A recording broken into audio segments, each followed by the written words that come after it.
We are red. Red is on. Okay, good evening and welcome to the Thursday, February 14th, Valentine's Day edition of the Selectmen's Meeting.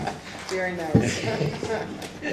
So if we could all stand and pledge allegiance to the flag. Pledge allegiance to the flag of the United States of America and to the republic for which it stands, one nation, under God, indivisible, with liberty and justice for all. What if we changed it to God?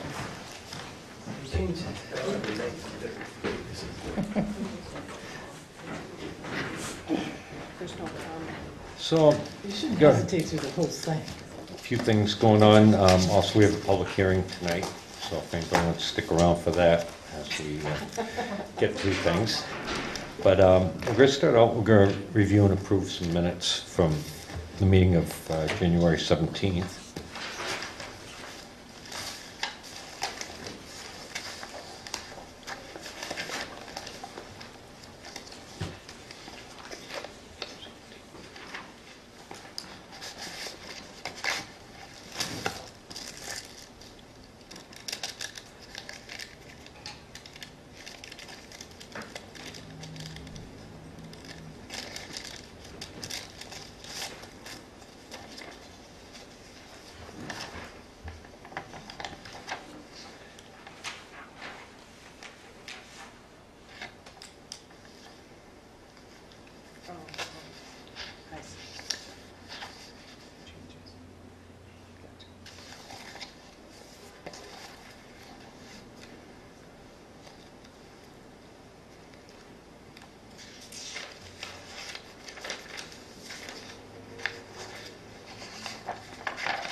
Catherine, did you approve the sealing of the minutes? No. So, down at the bottom paragraph, I guess, I forget who approved the second. Well, She actually, could have seconded, she can be against it, she just seconded yeah, it to move that's it true. forward. So, but so it was Dawson opposed. Is that right, Catherine? Mm-hmm. Okay.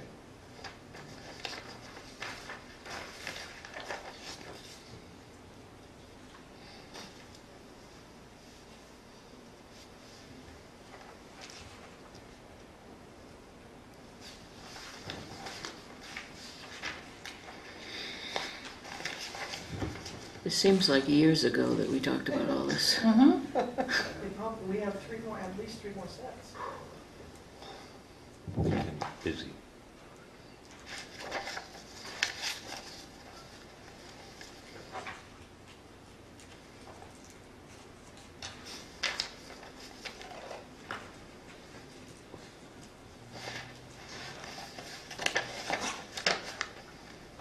Well, perhaps, maybe, I'm looking back at, I don't recall which, because we had two non-public sessions. And on the bottom of page 2, it shows that you opposed that.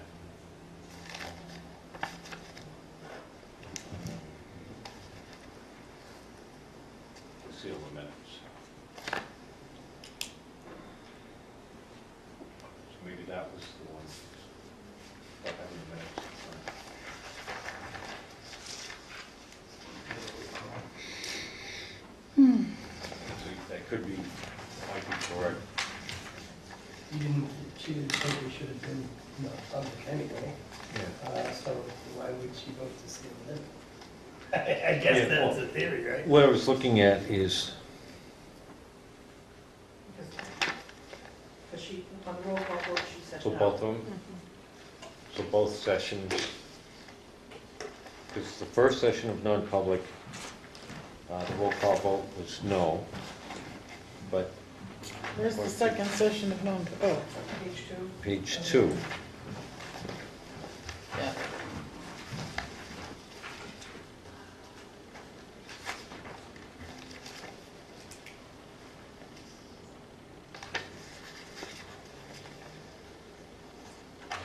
guess I'd have to know the topic. Exactly.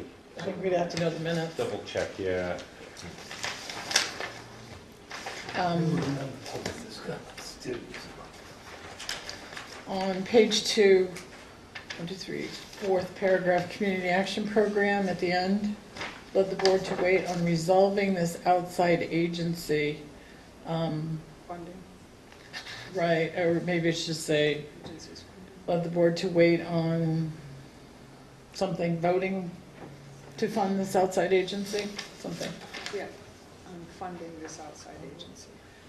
And then, I'd have to check to be sure, but a couple of these, it just says like this one, says motion passed unanimously underneath that, and then motion passed 3-2. I think the Attorney General's office suggests that we specifically say who made the motion to bring the topic to the floor for discussion and who seconded it, but I'd have to read the Bible. So, when you make a motion, you're motioning to bring a topic to the floor for discussion. And underneath resolving this outside issue, the cap, in the bold, it ends by saying motion passed unanimously. It doesn't tell who brought it, who made the motion, who seconded. It does. Selectman Where? Jessamine moved, seconded by Selectman Oh, Constantino. thank you, okay. I read it too fast. It was too far in advance. Yeah, no, I found it, thank you. Down at the bottom, wow, READYING. While we're ready to vote.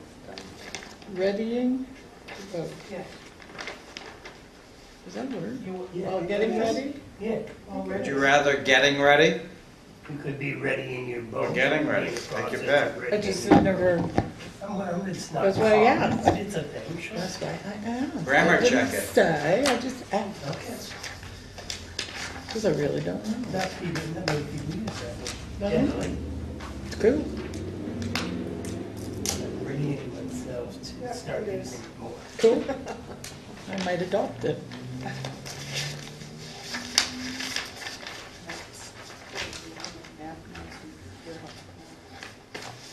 Okay.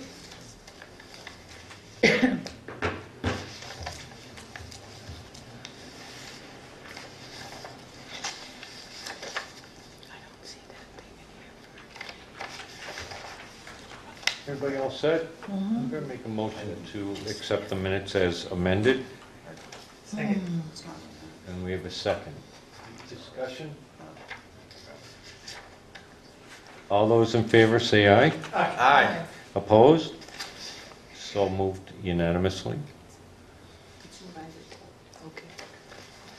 Okay, so next thing we have on our agenda will be Lauren. Lauren, if you want to come up and... I've got Jonathan with me from Avatar. Hi. And we also have DRA here tonight, Chuck Reese and Sue Serino from the Department of Revenue. Because this is also your 5-year assessment review, so they're going to talk a little bit about that as well. And while we cover most of, they'll give you a little handout of all the things that need to be done for assessment review. We do most of that for you.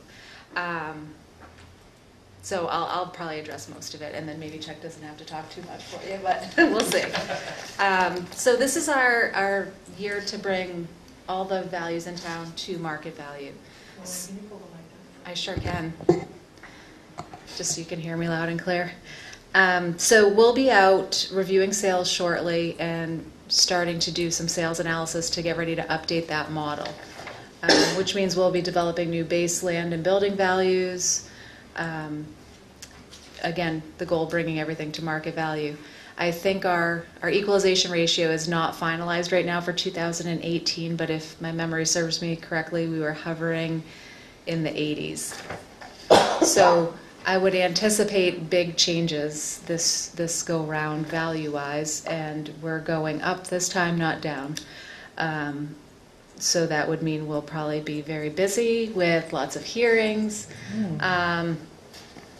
It's a good thing, obviously, if the market's thriving and values are up, tax rate comes down proportionally. So that's something to keep in mind. Most people don't do that. They look at their new assessment and kind of panic multiply it by last year's tax rate and think their taxes are going up tremendously. There shouldn't be big shifts in the tax burden. Everything should change relatively similar. So we'll be out doing that process, looking at sales first, and then we, as typical, would be out to do a field review.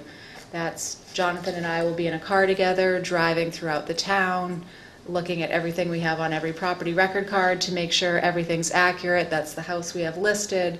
We rate all of the homes in town first on those sales, and then we kind of apply that thinking to every property that hasn't sold and try to just ensure that everything is consistently applied across the board. So we have, most of you have been involved in a few updates with us, so you've been through the process a few times. We will also, kind of out of the ordinary with that, we'll be making sure that we do a full inspection up at the school, because your agreement with the school is up this year, and we want to make sure that we're proactive with that and we don't wait till the 11th hour.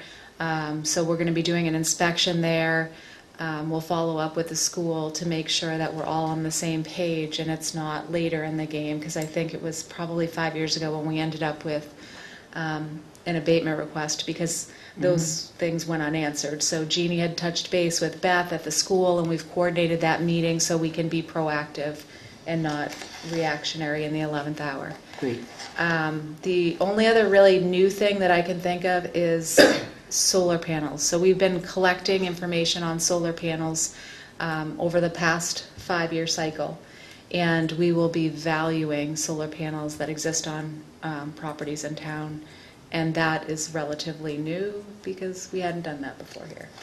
And you don't have an exemption, so we may hear something from that. So just so you're aware. So why are we starting, pardon my interruption, but Absolutely. why are we starting that this year where we hadn't in the past?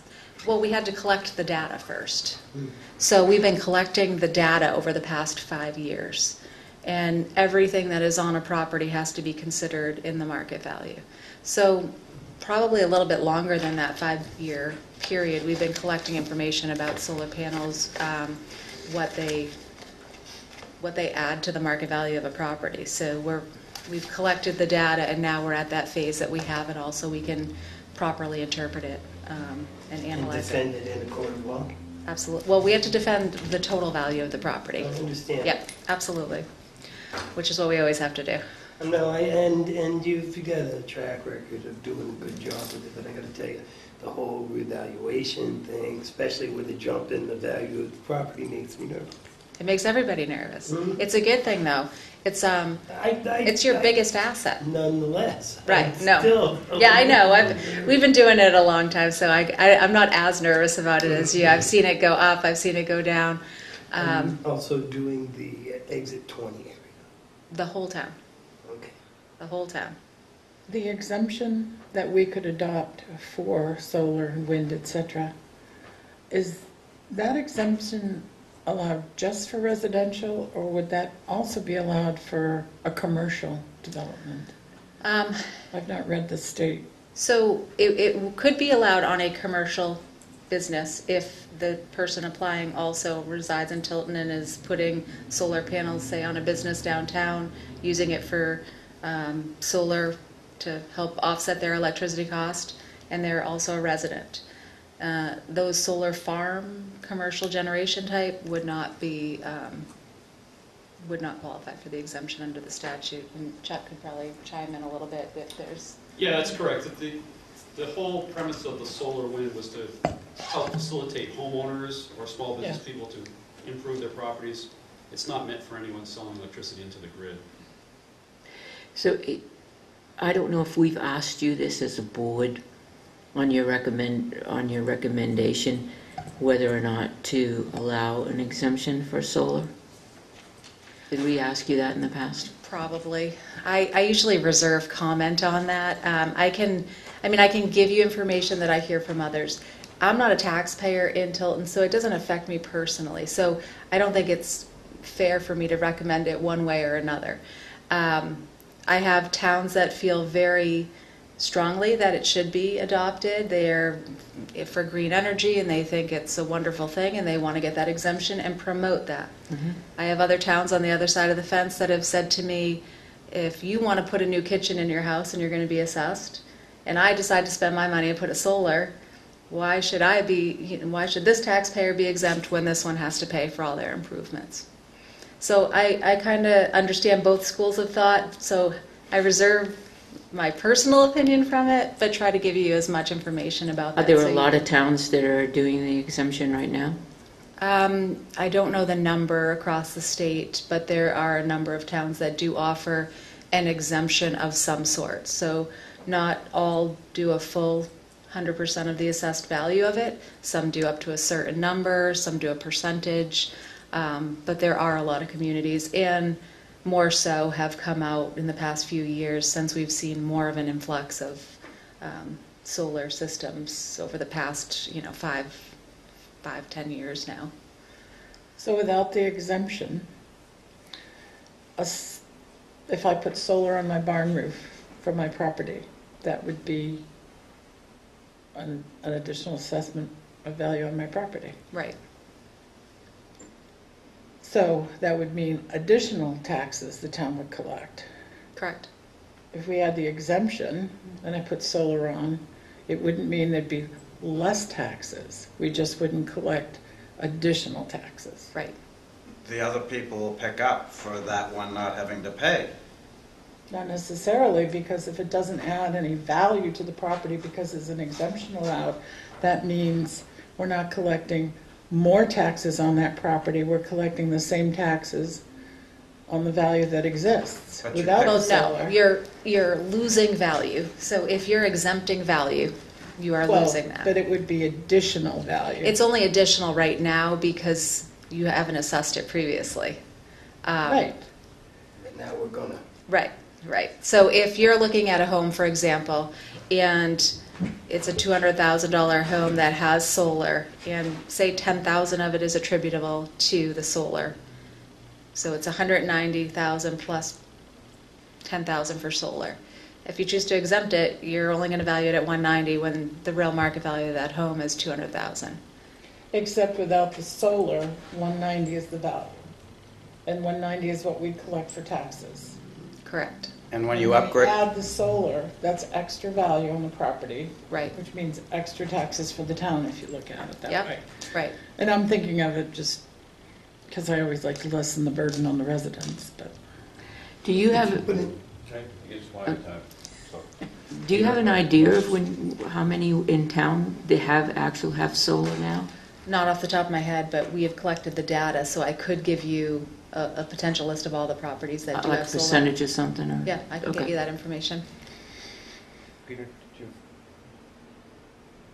you're adding value to the property. We're going to now pick winners and losers. Like Lauren said, I do a bathroom, I do a regular roof, I pay on that value, but I do solar and I get the pass on it. I'm gaining savings on my electricity doing it. I'm going to gain when I sell.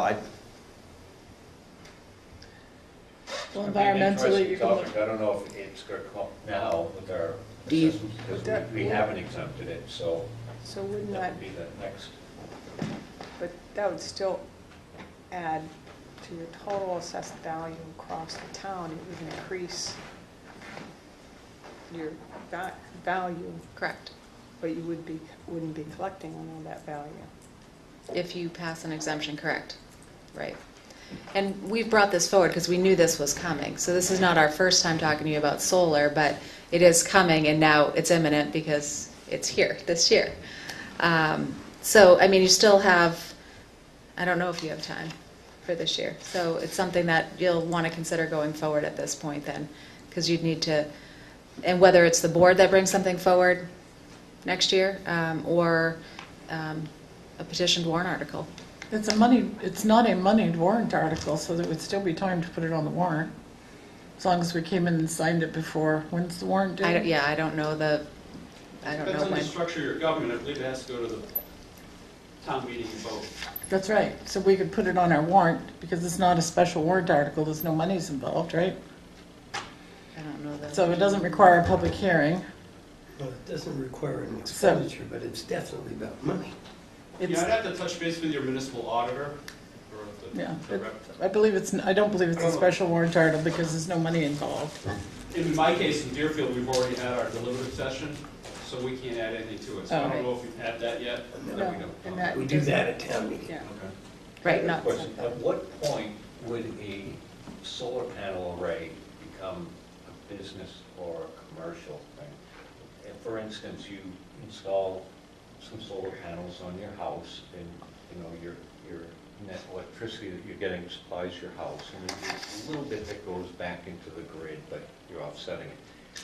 Now, your next door neighbor has a farm, and they decide that they want to put solar panels in for their use, but they install so many that they're actually producing more electricity and providing an income to them by that additional electricity that's used. So technically, it's a power station, and they are operating a business and generating income from it.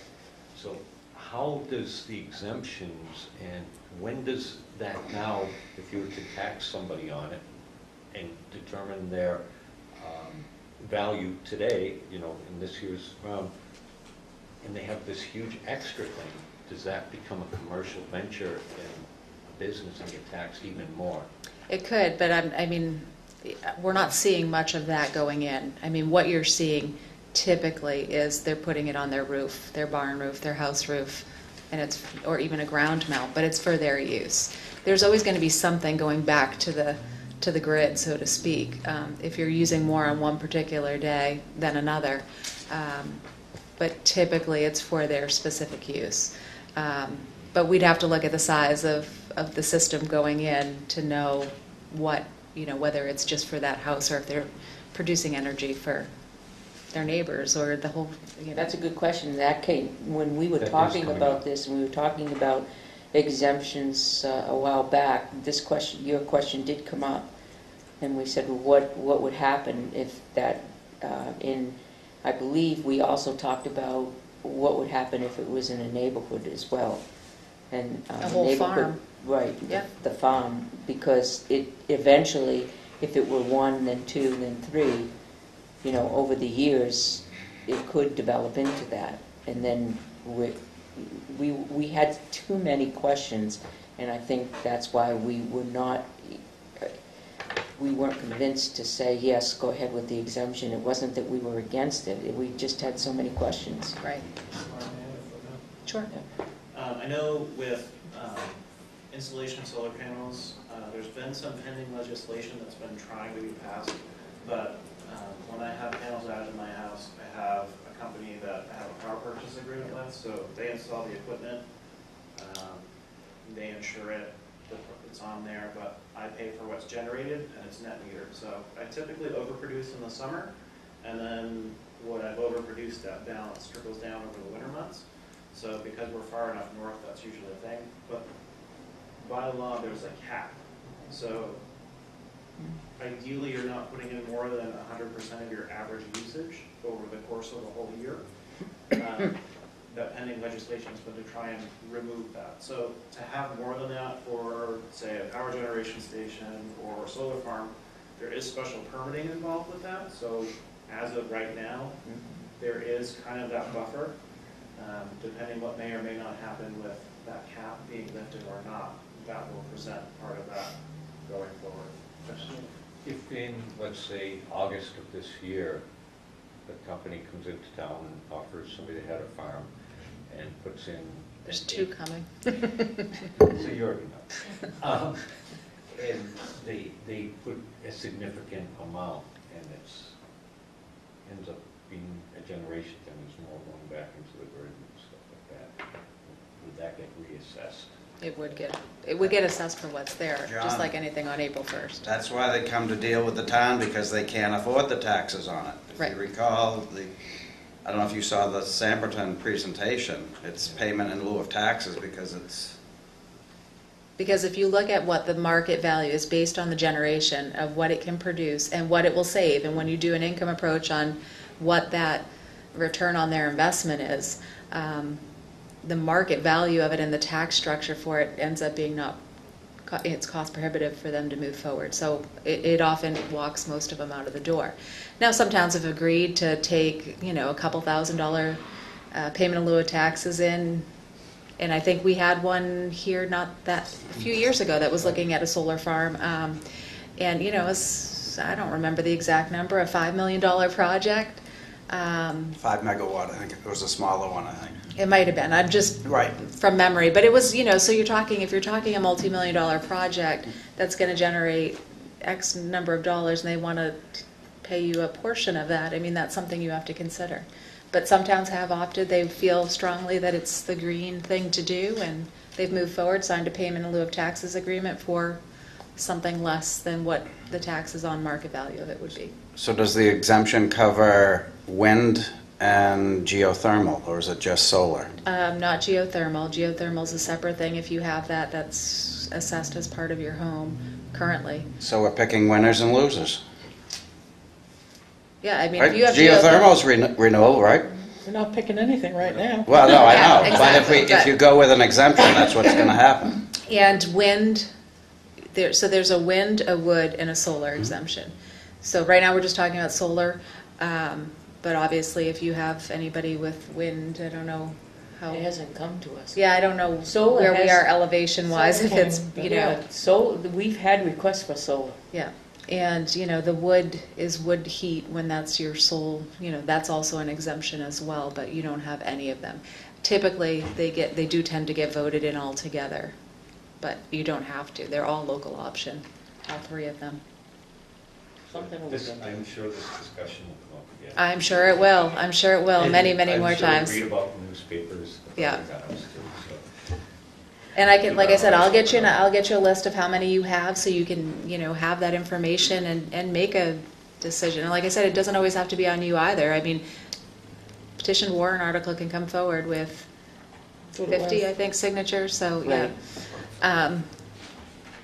So I think if they're serious enough, then Right, right. they have that option. absolutely. And I know in Merrimack, for example, that was one, we had some pretty heated discussions about solar, and the council did not want to take it on. They representing all of their taxpayers didn't feel it was right to pick and choose that.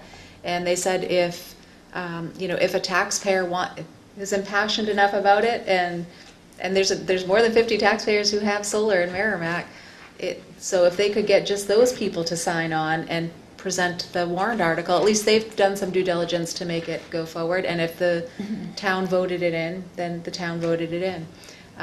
But that's been multiple years coming now, 3 years, and still no petitioned warrant article. So they, again, haven't taken the next step to complete the process to do it. And it is valued there, not exempted.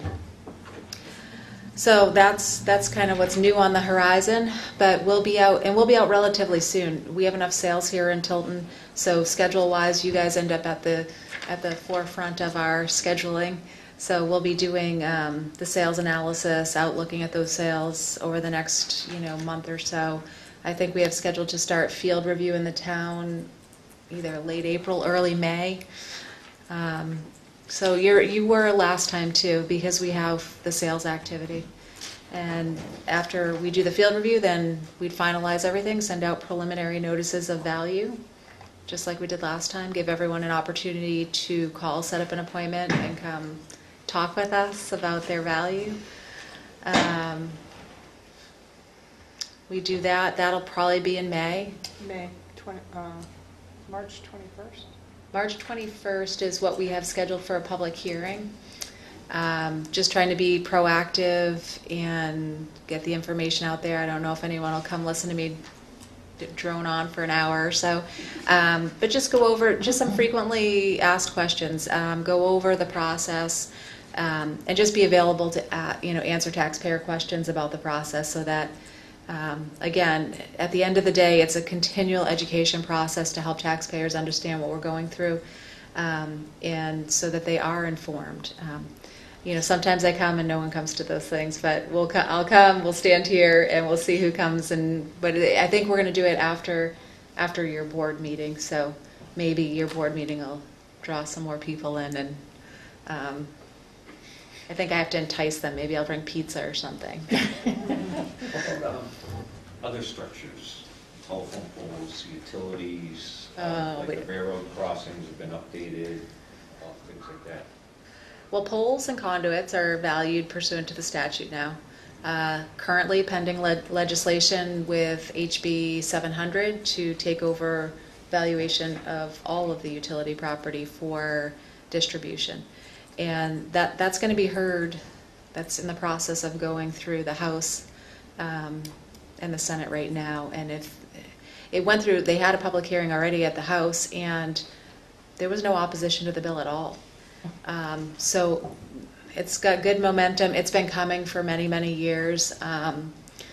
We'll see what happens as it moves on to the Senate, but that had no opposition at all on that. And that will dictate in a formula type setting how the utility, the distribution will be valued, and hopefully alleviate a lot of appeals that have been going on statewide. It applies to dams.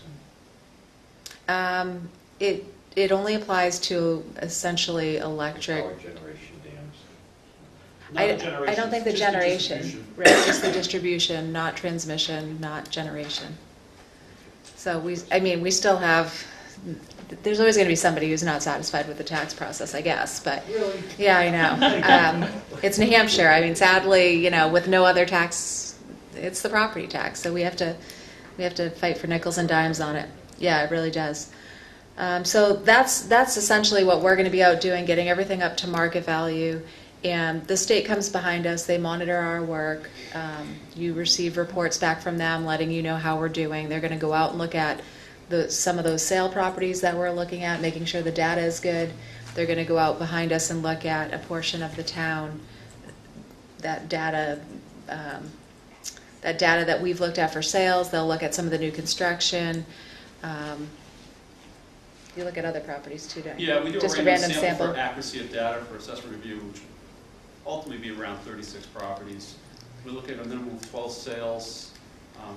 We'll probably, must have a good number of building permits. We'll be looking at about 32 to 36 building permit properties. Every property owner will get a bright yellow postcard in the mail, letting them know we're going to be out within say a 6-week time frame. They can call our office and decline us to come up and visit. We send out enough so we get our sample, but depending on the community, we have quite a few no's. We don't question why. There's many reasons. They may work the night shift, don't want to go out during the day, they may have animals. Not for me to question.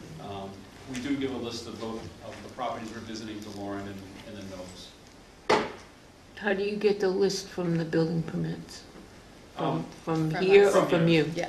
From Derek? Well, right from our system. They're all Oh, entered from in your there. system, Yeah. okay. Yeah, they're all entered in there.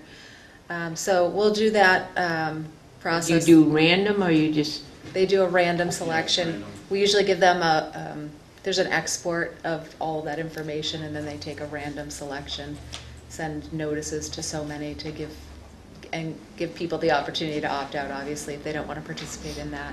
so if you have 32 property and 16 of them opt out, That's why they send more notices. do you go ahead and pick If we have to, 16 we'll more? Yeah, if we Okay. have to, we can resample.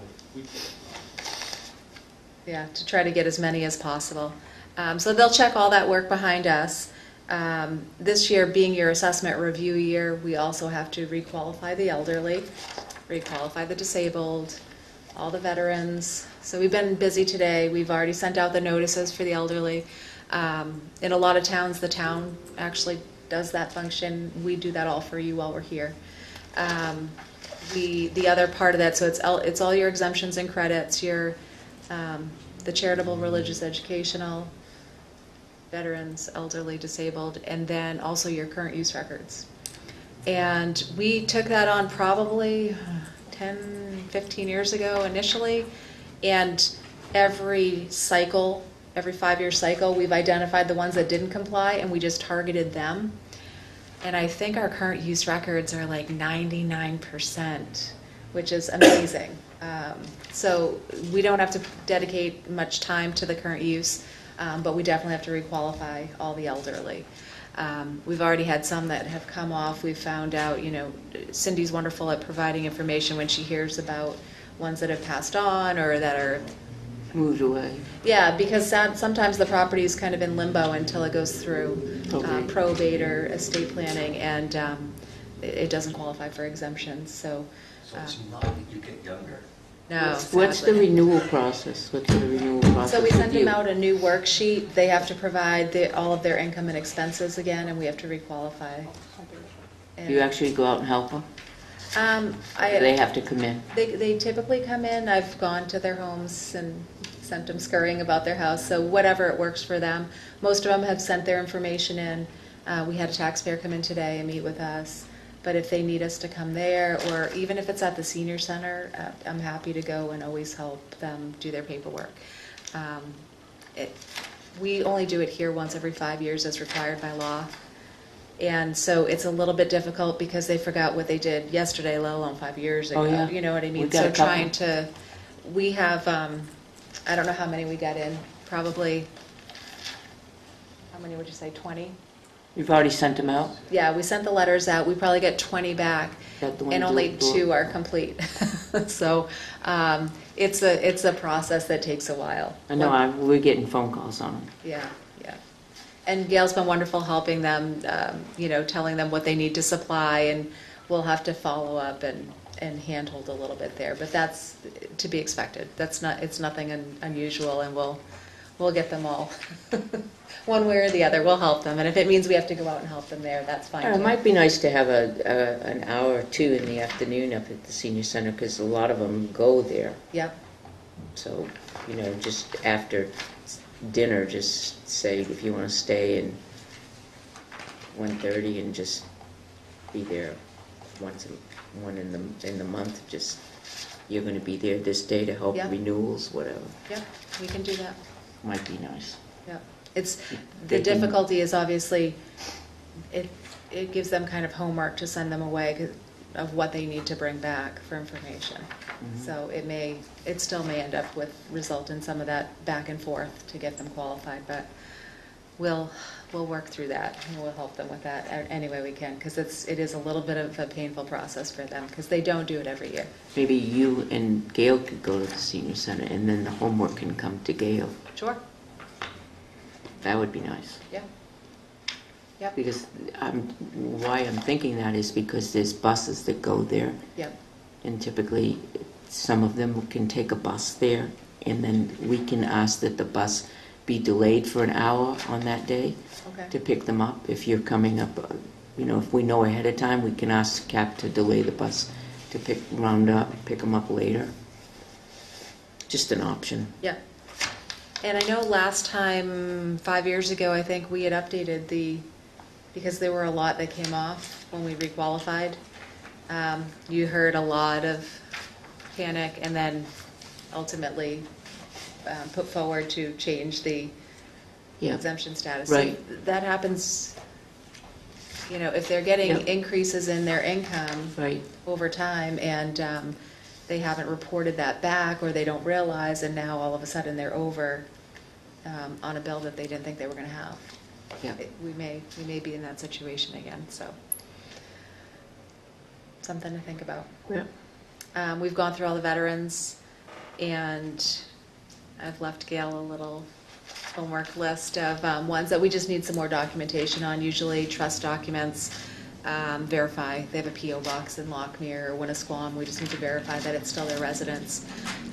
So we'd normally just send them a letter asking them to attest to their permanent residence, and we'll get those updated. But by and large, those are in really good shape. And the rest of the stuff that you have to meet for your assessment review, your statistics, your COD, your 0.9 to 1.1, your statistics to make sure that you've met all that. We do that all during the update process.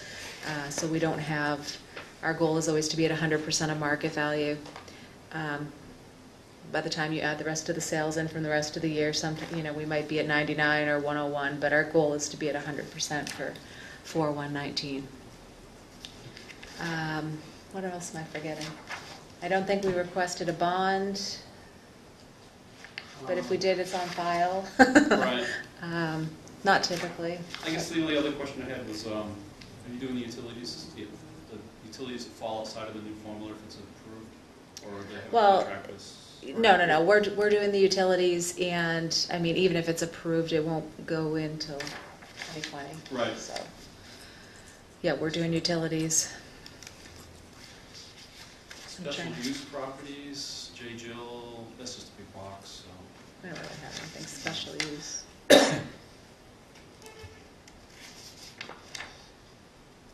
Not really. Special use properties, nothing really comes to mind. What's the definition of special use? Chuck, what would you define it? It's simple. I can only give you sort of examples. So in Loudon, we have a racetrack. Right. It doesn't fit the assessment software particularly well. In Bartlett, we have ski areas, we have Storyland, Amusement park, Yeah. Canopy Lake Park, that kind of stuff. something like And that. exit 20. Right, which is all The service, amusement retail, Easy. yeah. Yeah. So nothing really that No, doesn't fit the typical. Yeah. You mentioned hydro dams. Do you have a dam in town? We have two. Yeah, there's two of them. Borders Northfield, Oh, okay.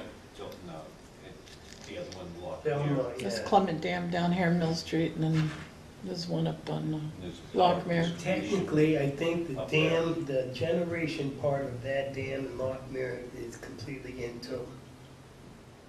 Because there's The two river- branches the to that river's river, boundary. and the property, the town boundary runs through the main channel, and they've diverted part of it for the hydroelectric dam. I live right beside it. Yeah. Yeah, and I believe that's completely until, Mhm. having walked the boundaries. I think the power station distribution is in Belmont, so it's gonna be right. No, it's all No. in Tilton. It's all in Tilton. The other side of the bridge Yeah. is Middle of the bridge is the Lockmere town line. Village District. Yeah, the middle of the bridge is Where the river's crossing is the town line, not the Yeah. end. There's a beach area in between the power station and the main river. Yep. Which is in Tilton. And we had a payment on the taxes on one of them? Both of them, maybe? I think there's also somebody that has property on the island that owns land They do. there that they were concerned about because they want their, I know that was a tax issue before. You The mean- islands in Tilton, and their access right away is in Tilton as well, Okay. for sure. Yeah, yep. Yeah, it'd be interesting, I'm sure you have all kinds of. Lots of fun. unique situations. Oh, yeah, we're used to Be it. Contentious at times, I guess. It's a good thing we have you. I was gonna say, it's been I mean, how long have I been here? And You you've had know, a great track record. we've been here since, I think, 2006. So, I mean, most of the things, been there, done that, it's the same, so it's not anything surprising. That first year coming in wasn't fun, but It was a doozy. it was definitely a doozy. We haven't Change had is that hard. really. Yeah, and we haven't had that since. I'm here regularly. If taxpayers have questions or concerns, they come in, they meet with me regularly. But we really don't have that kind of any real big issues that we always have something, but, nothing that we can't handle. So, Chuck, you want to chime in, add anything else that I forgot? Maybe? No, I pretty much covered it all. I've got a little handout I can give you regarding assessment review, but where Lauren is essentially doing most of the functions of reviewing the elderly, the veterans, and things like that, there's very little for your staff to do, but it's information for you to know. I've brought a full packet for you if you really can't fall asleep tonight. So dive into that, report back to me. I can't help it. Other than that, Lawrence touched most of it. What we do is besides the yellow postcards, we go out, we'll notify you when one of our field staff is out physically doing work. We'll stop in the town hall and or the police station. We always notify the police station where we're going.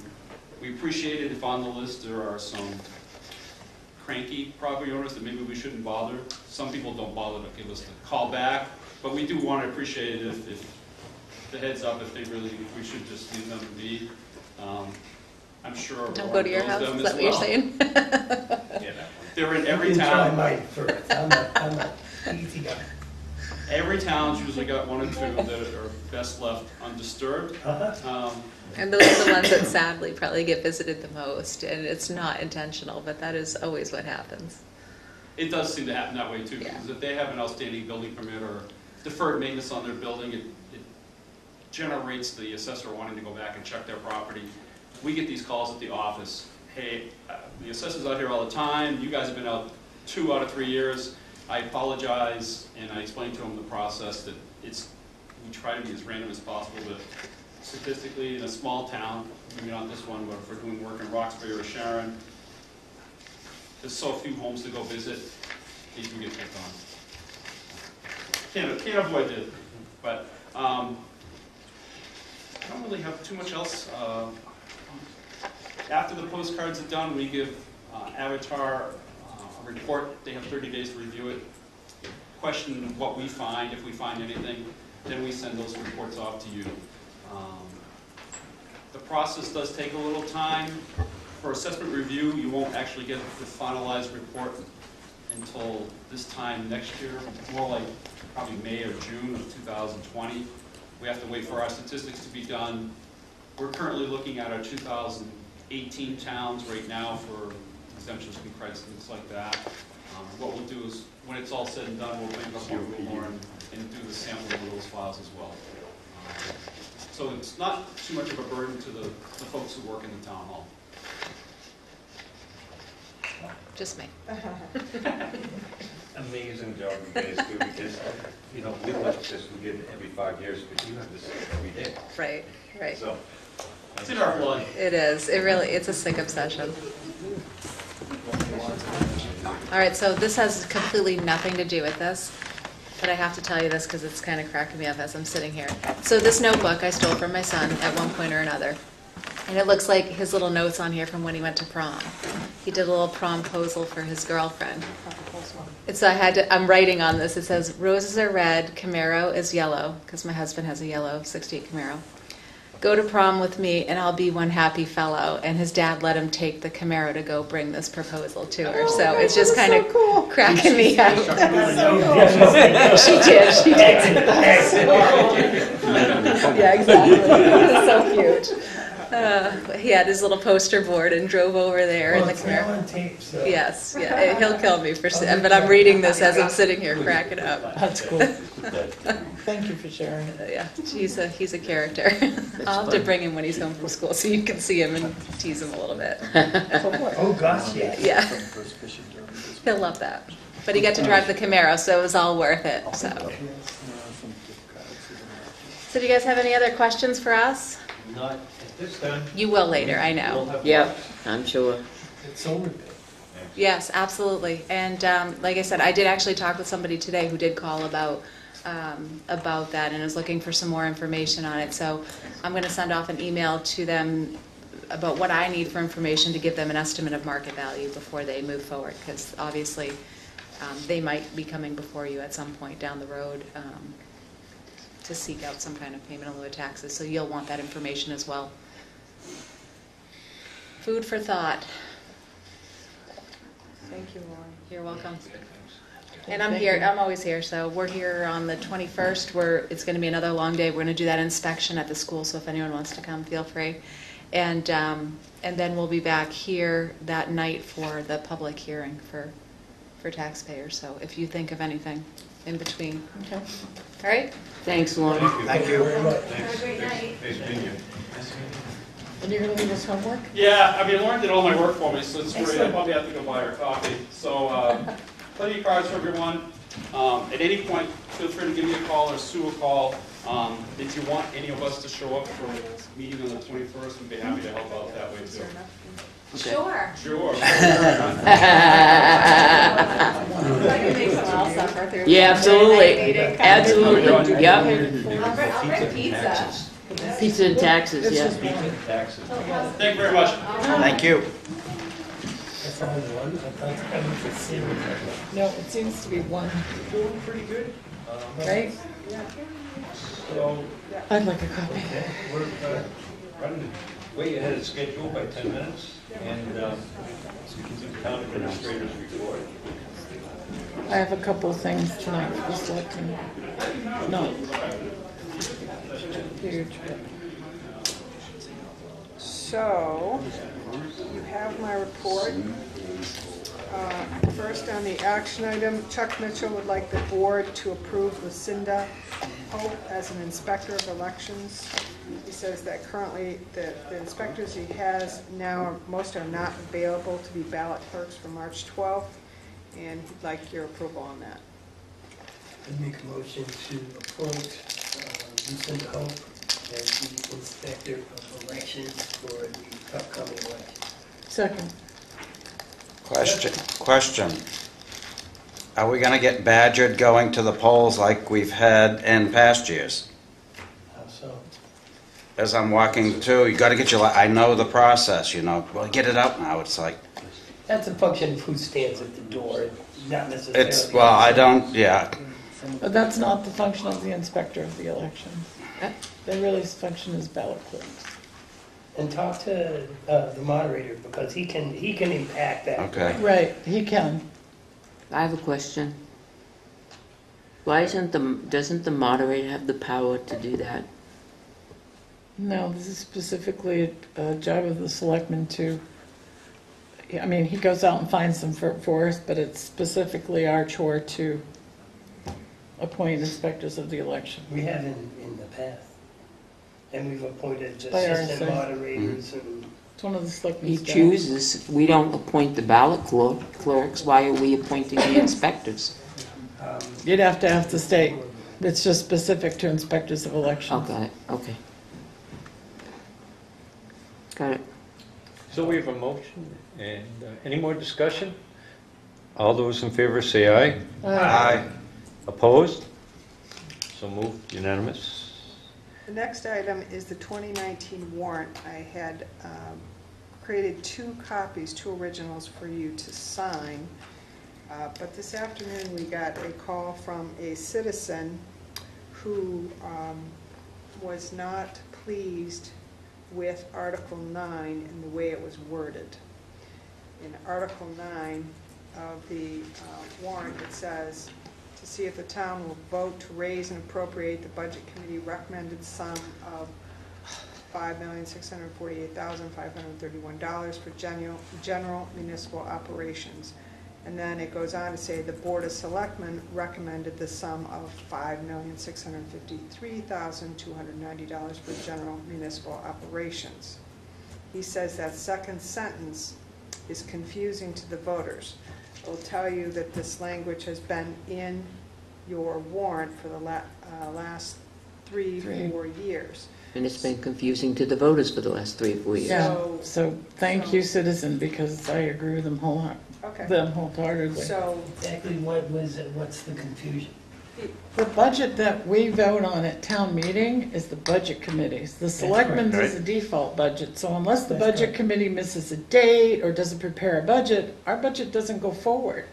And it's already in the budget that we supply them. They can look at it if they want, but if we put it in the warrant article, it does confuse a lot of people. They're not sure what they're voting on, why the two different amounts. So you put It in, shouldn't be in there. well, you just put in that you're voting on the budget committee's amount. Here's the comparison from the Board of Selectmen. But it's already in the budget that we published. What do you recommend, Jeannie? Well, The annual. the DRA actually recommends removing this sentence. They Oh, said nice. you can do what you want as a community, that's your option, just like you as a community, even though the DRA recommends that your budget be this, the second or third item, you always put it at the end. And they Right. strongly recommend the other, but that's how you like to do it, and so that's the way it's been done. I didn't change it because it's a characteristic of this community. But DRA says, yes, they recommend taking it out. It's confusing. So if you'd like to do that, then I have two new, Yeah, I'll make I that- mistakenly signed a vote because it's on here. yeah. It's on there. So I'll make a motion that we remove that line and only include the budget committee line. Second. We have motion and second, discussion. those are the new ones. Pat, any discussion? Joe, you're all set? I'm all set. All those in favor, say aye. Aye. Aye. Aye. Opposed? So moved. Thank you, citizen. So last year, thank One you. of two. So last year, you passed at town meeting the Community Revitalization Tax Relief Program. We had a citizen ask for an application just recently, and so I followed up with Dari to find out if we in fact have an application, which we didn't, and so we need to do some work with that. And he actually did do a draft of an application that I'd like to pass out, ask you to look at, and come back next week if you're prepared to talk about the application. But in the meantime, one other issue that came up was there seems to be a problem with in the minutes or of town meeting last year and what you describe as your district that would be included in the this community revitalization zone. So I'm passing out the minutes from last town meeting and would ask you to take a look at those and come back again next week and tell me what it is you would like to do as you define that district. What do you think the intent of that was? So it's kind of some homework, and Catherine, here's the application if you want to pass those out. And these are the minutes? Those are the minutes from last year. So I just need your direction on that, and we can talk about that next week so you have time to read it, digest it. It's on the back. Where's the other part of it? Yes. In the black hole? Yes. Get it. Mike Johnstack. And not to be too far off of subject, but it kind of has to do with the minutes of town meeting. Send those back. When do those get approved? You know, we never approve them, or they review them. Somebody takes the minutes, they type them out, and then they become the official record of the town without any type of review, approval, or motion, or anything. They're just, that's it. The town clerk's record. It's the town clerk's job. Yeah, I don't think we have to approve those.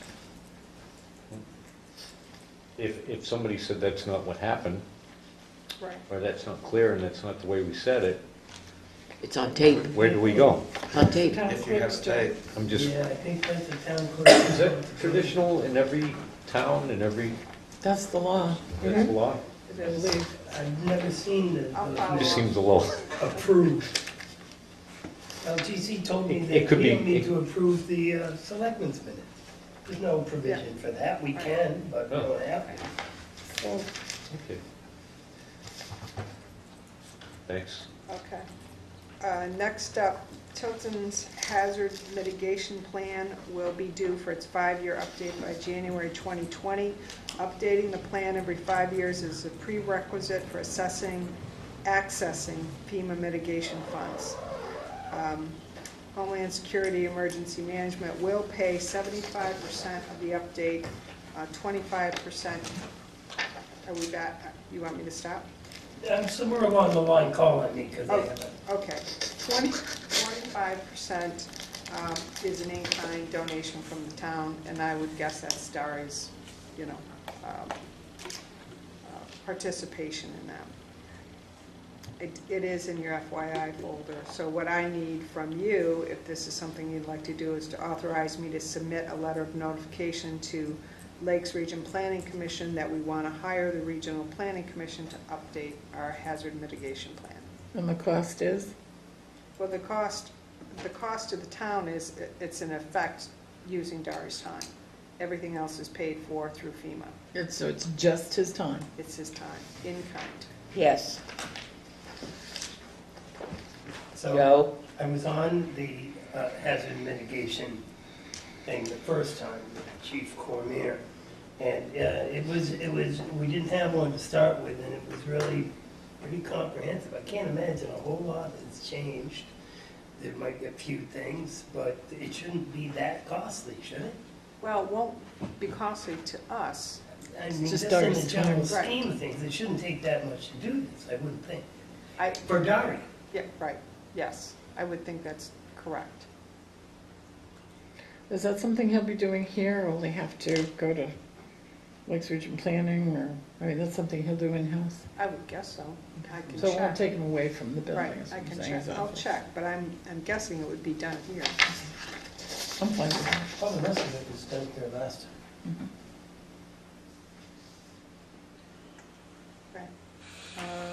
Yes, no? Yes, Yes, please.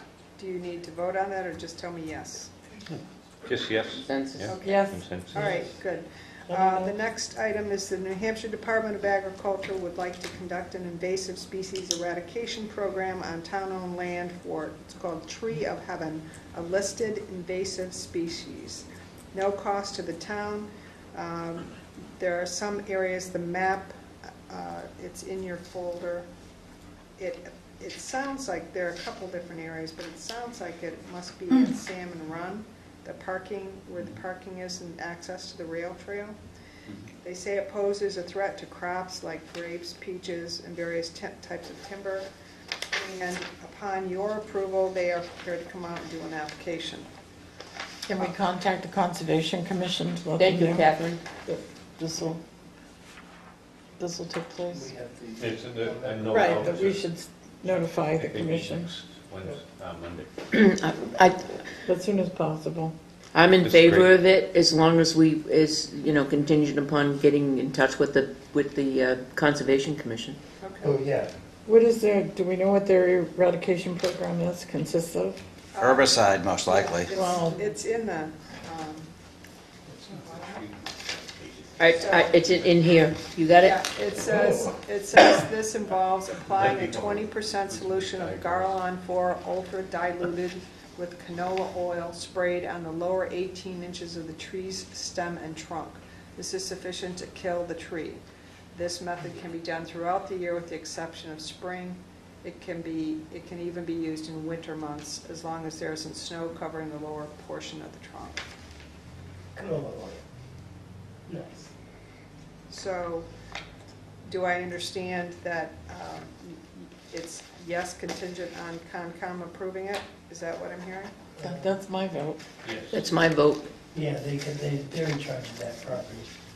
Well, Well, no, we are, with their assistance. Okay. that's a good way of putting it. Okay.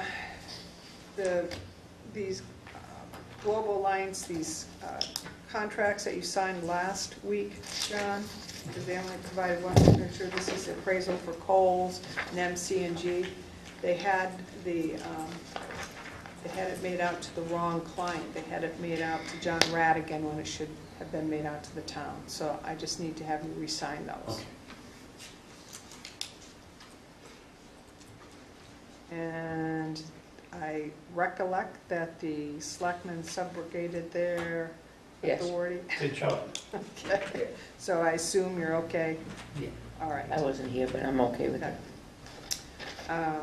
And then finally, the police department would like to change the parking permit application process to January instead of the current October date to make it easier for people to remember to get their new permits. The police are working on a kind of dealing with the parking issue and the stickers, the various colored stickers that are out there, and trying to get this, I guess, situation under control. And so one of the things they are asking you to consider is moving it to January instead of October. We had considered that a few years back. We should have done it then. Thank you. Works for me. If it helps to make it easier, absolutely. Contingent upon them enforcing it, absolutely. And they're working on that. Hi, Chief. Okay, so I won't go through my FYI, but the fourth bullet on the FYI, I just need consensus. Yes. Fine. Okay, 1, 2, 3, 4. Mm-hmm. all right. That's What are you it. talking about? Just a joke. I'm totally in favor. Okay, good. Then that's it for me, unless you have any questions. You're going to be anxious to see what Beck and Bellucci has to say. Yes. That's nice. Yep. Absolutely. They're a good company. That's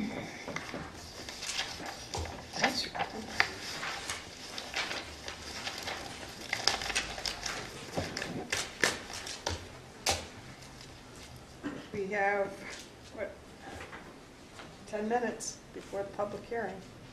Great, let's I have, really. I have one thing if you want it, Um, just an FYI if you want. Catherine, just jumping at the bit right before Jeannie started, so I'm gonna let her go. And then, Did Dari give Well, it you doesn't take long. copies Yes. of the changes to the housing standard ordinance that the committee came up with? Yep.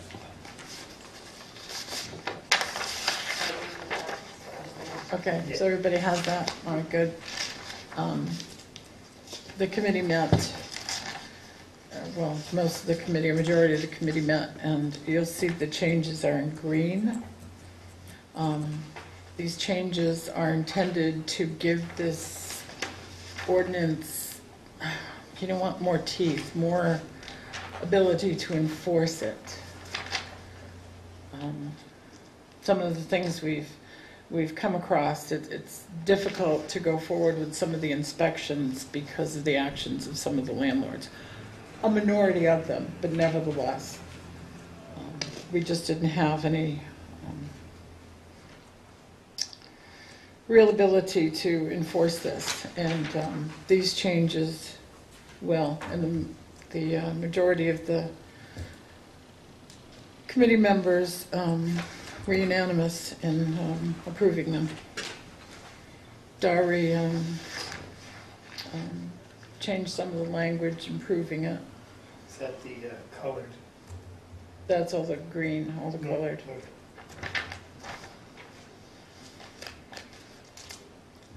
Is the entire committee that came up with this, review those changes? Just out of curiosity. I came up with the changes and sent them out to Dari. He sent them out. And then there were 1, 2, 3, 4, I think there were 4, if not 5 committee members. You know, it was last week and I can't quite remember. So you, But they've gone by it. It's gone by. so you want to change no habitable room other than a kitchen or dining room alcove shall contain less than 65 square feet of floor area, nor shall the least horizontal dimension of such room be less than 7 feet. The total area and habitable room in a dwelling unit shall be at least 65 square feet of floor per person. So if you have an old New England house that's less than a bedroom that's less than 6 feet wide and 8 feet long or 9 feet long. I wouldn't want to find 3 people living in it. That's a walk-in No, closet. but the way that this is worded, it's not saying one person. You're limiting it to, you know, it can't be. You can't have that in your house. Right, it actually wouldn't be safe. It wouldn't be safe if there was a fire and you had to exit the room for the firefighters that needed to get into the room to get somebody out of the room because they can't move around in the room. What you've described is just too small. This is not language that... So it's an existing house that's been a house for 150 years. Yeah. Bedrooms that people are paying taxes on for 100 for.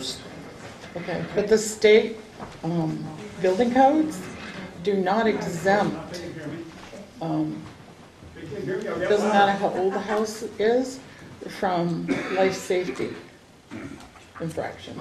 And that would be considered a life safety infraction. So what happens now with a house that exists? You're saying that they can't exist anymore? Because you want to incorporate this language into it that says you can't have this as a bedroom anymore. To make Because it the safe, old-fashioned yeah. houses, the old-fashioned houses, you know, Well, you know, my house is over 200 years old, and my bedrooms are way bigger than that. So I don't know about a bedroom the size you described. But the point is, And by saying. the ordinance was supposed to provide safety for our residents. I get that, but And this ordinance, this language is not, and a member of the committee did not create this. This comes from, I believe, Manchester's ordinance and I think Portsmouth ordinance. Well- This is language that several communities have adopted. I get that several communities adopted. I don't really care if several communities adopted. I'm talking about the town of Tilton. I'm really concerned about the direction we're going with in the housing ordinance. We created it for teeth, but now do we really need to have the tiger come out in us and say, okay, now existing homes, we can no longer have these bedrooms that existed for years and years because now you want to say, no, you can't have a 7-foot bedroom any longer. So the tiger's already been out because this ordinance requires conformity to the state building codes. I suggest that the board really take a good look at this and really be cautious about instituting something that All this does, you're going to exempt a lot of people in the village district. what this does is, and some of this other does, like the water testing, it brings requirements of the state building codes to life. So it's transparent, it's here, it's not something they have to look up. I mean, certainly we can change some of those dimensions. Oh, I get, testing of the water, and I get all of that, and I do get that, but I can't change the way something exists in my home. I mean, I've lived there for 35 years, the bedroom, I've been paying taxes on the bedrooms, the way the bedrooms existed for 35 years. So you're telling me now that you want to incorporate added teeth in a housing ordinance that says you can no longer have that as a bedroom. That actually wasn't the teeth I was referring to, but that Well, portion, it's in that green. portion, as I said, Okay, so I It's think part of what the we gotta building do is codes we need to already. review this and schedule a time for all of that, and get it all done. If everybody can take a look, write down some questions, get them all formulated, and we'll have to schedule some time for that as soon as possible, because when did you want this to, well, that portion is something we can definitely Well, debate. for scheduling when If we we could get, to hold that, and we'll give it some study, more thought. But the rest of it is really the teeth I was talking about, so if we could at least adopt that portion next week, that would be great. What? Why aren't we putting this back out to the people and landlords and Why people don't to schedule come this in and for- adopt these Because we're housing doing ordinance it- changes? We're doing it according to the requirements of the housing standard ordinance that was voted on in town meeting, and this is the But we also process. said at town meeting that when we made changes, we would update them and invite them to public hearings before we made changes. okay, I think And if you because we read have the that, there public is a hearing public coming up, hearing why don't required. we go and table that till next Thursday, and everybody do their homework, take a look at it, and we'll grab I'm sure, a spirited discussion next week. I'll be ready Stay to tuned. discuss it. Well, discussion, but like I said, read this and you'll see. Are we that not there- having a candidates night next week? There are requirements. So you really can't have a Let's work- candidates night and let's work this that into the discussion schedule. in the same night. Let's work this into the schedule and the agenda, and we'll work on that as soon as possible. So, being 6 o'clock, or really close to it, maybe another 15 seconds, we're going to open the public hearing on the bond articles.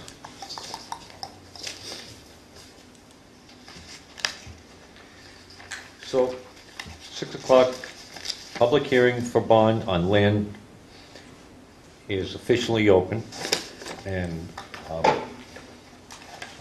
if anybody, I think we have a sign-in sheet, right?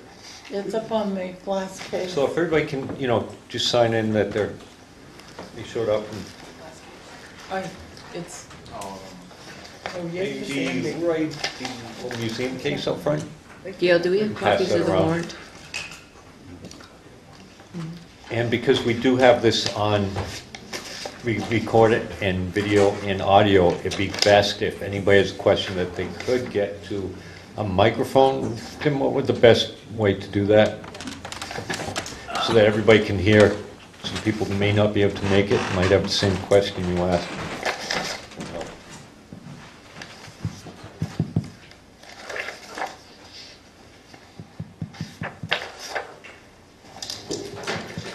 I would think the chief needs the microphone and give his presentation. I would think. We're not going to start right off with the presentation. When they come. But he's prepared. People would like to some more information on that. Well prepared to answer some of those. You want to start with Tim? Does anybody have questions? Yeah, I'm going to have anybody, if they have any questions on it, to bring those out first, so we make sure those are all covered, and we can do some presentations, and give you more information if that's what you like. This is the audience's turn to run the meeting and say what they need to know about it, and if they would like more presentation or information.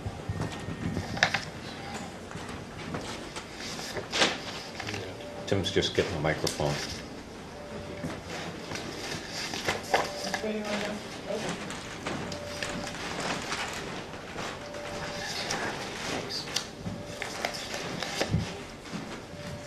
Copy of the two warrant articles are coming around. You might want to read, John, you might want to read. Plenty of time. So the first one.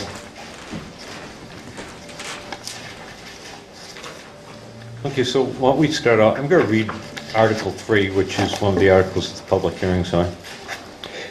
Article 3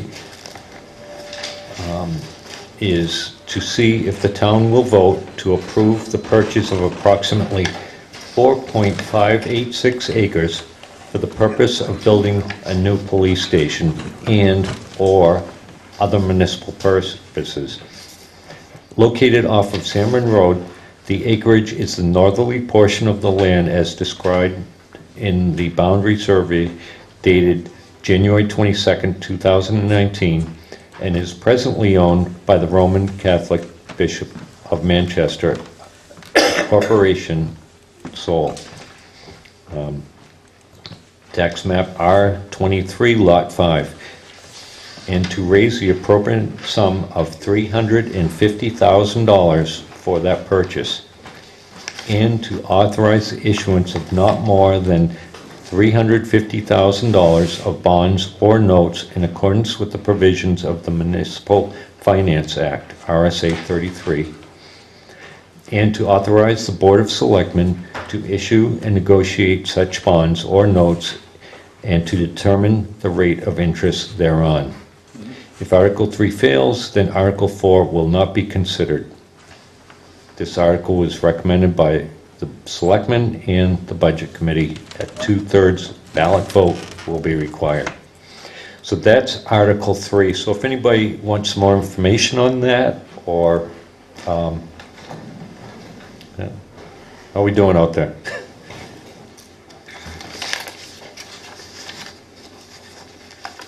Need some more information, or I think. The only question I might have is, from the way that sounds, that it would be potentially considered for both the fire department and the police department, possibly? Can you come to the mic, please? Or I can repeat it. So, Ms. Joe Plessner asked the question if that could be considered. Well, go ahead. There. Okay, how's this? Perfect. I'll try and talk softly. Okay. The way this reads in the beginning, it makes it sound like that it could be either a police station or a combination of fire and police. Am I understanding that correctly? for many municipal purposes, I think Kevin has a lot of information on that. If you'd like, he can explain that. It cannot be sold, it will not be sold to anyone else except the town of Tilton for municipal purposes. No, it's fine. No, I don't have a question regarding that. Also, the intent was if the public voted down the police station, we could purchase it and continue to own it and have the recreational field there. Yeah, that would make sense. Yeah, sure. Okay, well, let's let Kevin, he's going to give us a presentation, right? If people would wish that, it's your hearing, so you can ask and have him do that. He's well prepared for that. I don't want to, But was he going to give a presentation as to what the whole thing is if you about? ask, yes. Yeah, at the Yes. end. Yep. Fine, that's all I want to hear. So, Didn't do it.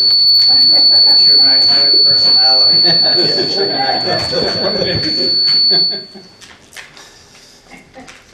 is there anything else, or? Yeah, I Go got ahead. kind of the same question that he's got, Bob King from Lancaster Hill.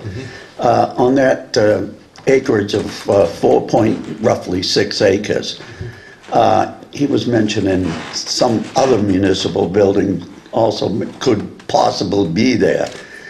But she was saying something about the town of Tilton, okay? Would it be possible to, like what he was suggesting, to put a fire building and a police building? Or does it have concern that Northfield would be involved in the same thing because they're in the fire district? To me, it makes more sense if you could put 2 buildings there, and there's enough room, I believe, instead of paying what we went to a hearing last night of, even though they're paying $1 for this lot over here on Manville Road, they're paying $595,000 to put like water and whatever else, and you already got water going by this lot. Is there any stipulation that says, In all of the discussions that I... Joe, you can answer that. About this issue, not once, not ever was the fire department brought up. Whether or not anything is possible down the road, but that was not part of the process. was the fire... Okay, go ahead. It had nothing to do with the purchase of this property with an eye toward the fire district or a Tilton fire building. It doesn't mean that it wouldn't happen someday, but it's not part of this. Could you give us our name Pat, for the could you- record so the public will know who's Bob speaking? King, Lancaster Hill Road. Yeah, he I did. think- Pat, can you answer? Jeannie has met with the church and negotiated with the church along with Tim. I think that Jeannie would be better to answer that question. If you think that in your discussion with the church, would they be open and viable, is what Bob is asking, to at some point in time in the future, if ever the town decided to put a fire station in there along with the police station, would that be a viable option? Yeah, that's basically what I'm Right. concerned about. Because it would make a heck of a lot more sense. Or do you think that the church would say, no, that's an exemption thing? So as Pat said, in the negotiation with the diocese, they want to sell it only to the town of Tilton with the idea that only municipal services would be on that property or recreational services. So that's certainly something I think that they wouldn't have an issue with. I wouldn't think so, because... But it's nothing that Has been discussed. anyone has talked about Right. today. You Fire know- station is municipal services. Yeah, it is. Even though the district is connected with, it's Northfield and Tilton, It's still got Tilton in. yeah, it's still got Tilton in there. And to me, buying that lot, which you could put 2 municipal buildings on, being the fire and police, for $350,000, which is probably about $65,000, $70,000 an acre, isn't really that bad. Not in If that you could location. put in that location, and you have access to Route 3 from Sanborn Road, you have the lights there that they can click on and off, versus them on Manville Road like last night, they're gonna have to put a set of lights in for $250,000. So you're saving $600,000, almost. Do you follow what I'm Yeah. trying to say? It is. And the whole purpose of this bond article was mainly for location for the police station. Yes, I understand But it that. turned out that we have a great sized lot where we could have a football field. If we had to build a fire department, we would have room. We have the place. Yeah, because, I went to the hearing last night. I know it has nothing to do with the police, okay? Yeah. That's a separate thing, but it still comes out of your taxes. No matter which way you figure it, it comes out of your taxes, Right. okay? And they want $7 million almost. I can tell you right now, and I think a lot of people feel the same I do, it's never gonna fly. I don't believe it'll ever fly. 2/3 is hard to get. Now, this land, I think, would be a good buy if they could use it properly for several departments. That, I would agree with that type of thing. Because for that price, you can't get anything else off of Route 3 for $350,000 for that size. No. What were they asking over there by Next AutoServe? year, it's gonna go up and up. Yeah, Over $1 million, over $1 million for that lot where they park all those vehicles Yeah. across from Lowe's. over $1 million, yep. Yeah. So Across the street from the church was $750,000. across the street from where? Well, next to J. Jill's. Oh, next to J. Jill's. That was $750,000? Yeah. Wow, that's, it's just my opinion of it. It would save a heck of a lot of money for the town and the taxpayers. Thank you. Thanks, Bob. Anybody else have any questions, or I think Kevin he's got some pictures and all that to show you an idea of how it come together, and Be ready. so we're going to do the presentation if everybody's good for that. Then we can have some more questions. Just sit here. Let me adjust the camera too so I can get the presentation on the video. I don't know what,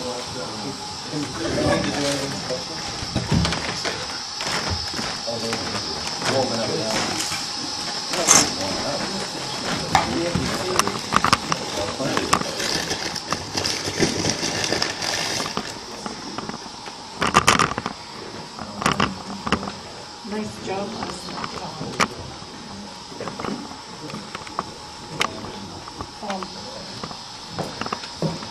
Nice job last night. Thank you.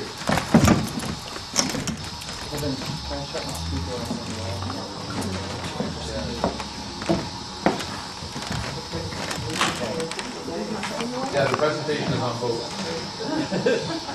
The Coast Guard. Semper Paratus.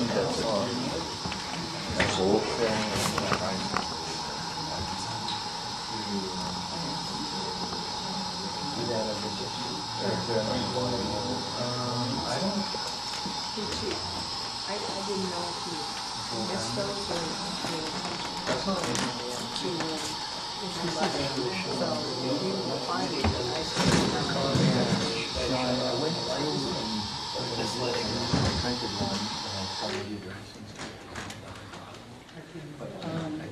So while Tim's setting that up, Make it center. just in lieu of time. See how that would work. That needs to be recorded. That's it. Hopefully everyone can hear me. Good evening to the public. Thank you to the Board of Selectmen for entertaining this public hearing for the Police Station Building Committee tonight. My name is Kevin LaChapelle. I'm the chair of the Police Station Building Committee. I think I know most of you in the room.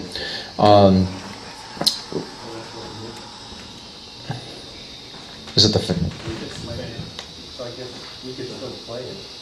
We'll just have to speak loudly and... Yeah, okay. Does that, the fan on the PowerPoint projector bother? Do you have another projector by chance, or? Okay. Let's try to do, you know what, I'm gonna stand over here.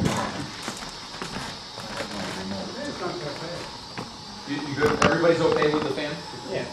As long as the voices in my head don't bother you. The voices in my Yeah.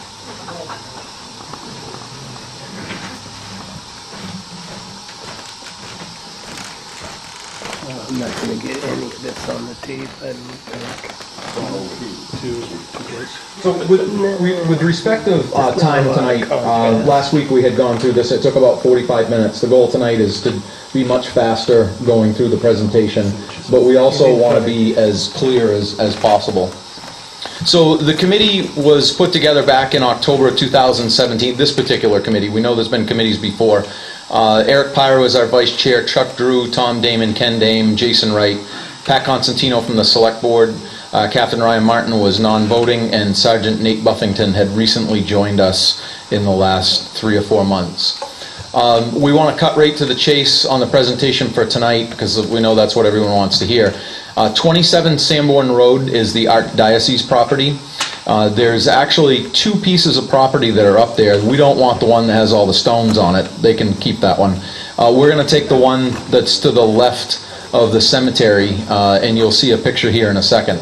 The total cost of the project to buy the land only, is $350,000. There was an appraisal that was done, a couple of appraisals that were done, and they were $450,000. So it was made very clear to us at the beginning stages of negotiations from the Archdiocese that they were only interested in selling to the town of Tilton for the purposes of municipal land.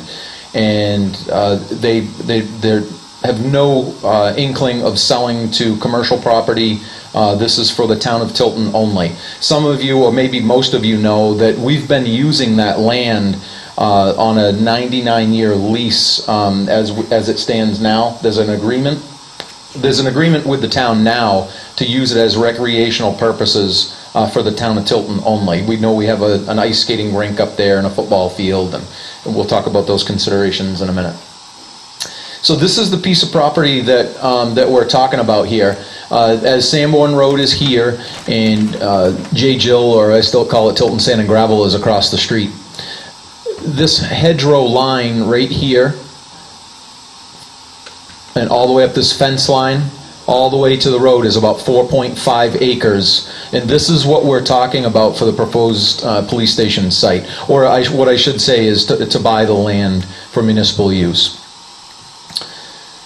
You can see right here, one of the concerns that we had during all of our discussions is where is municipal water? Because it was extremely expensive for us to go to Industrial Park Drive. The gentleman talked about the proposed fire station site. We know that anywhere we go beyond where the water currently is, if we have to extend that water line, it's not really feasible for us. Well, the committee feels that this is a jackpot because the water is already here, the sewer is already here, and so is the natural gas.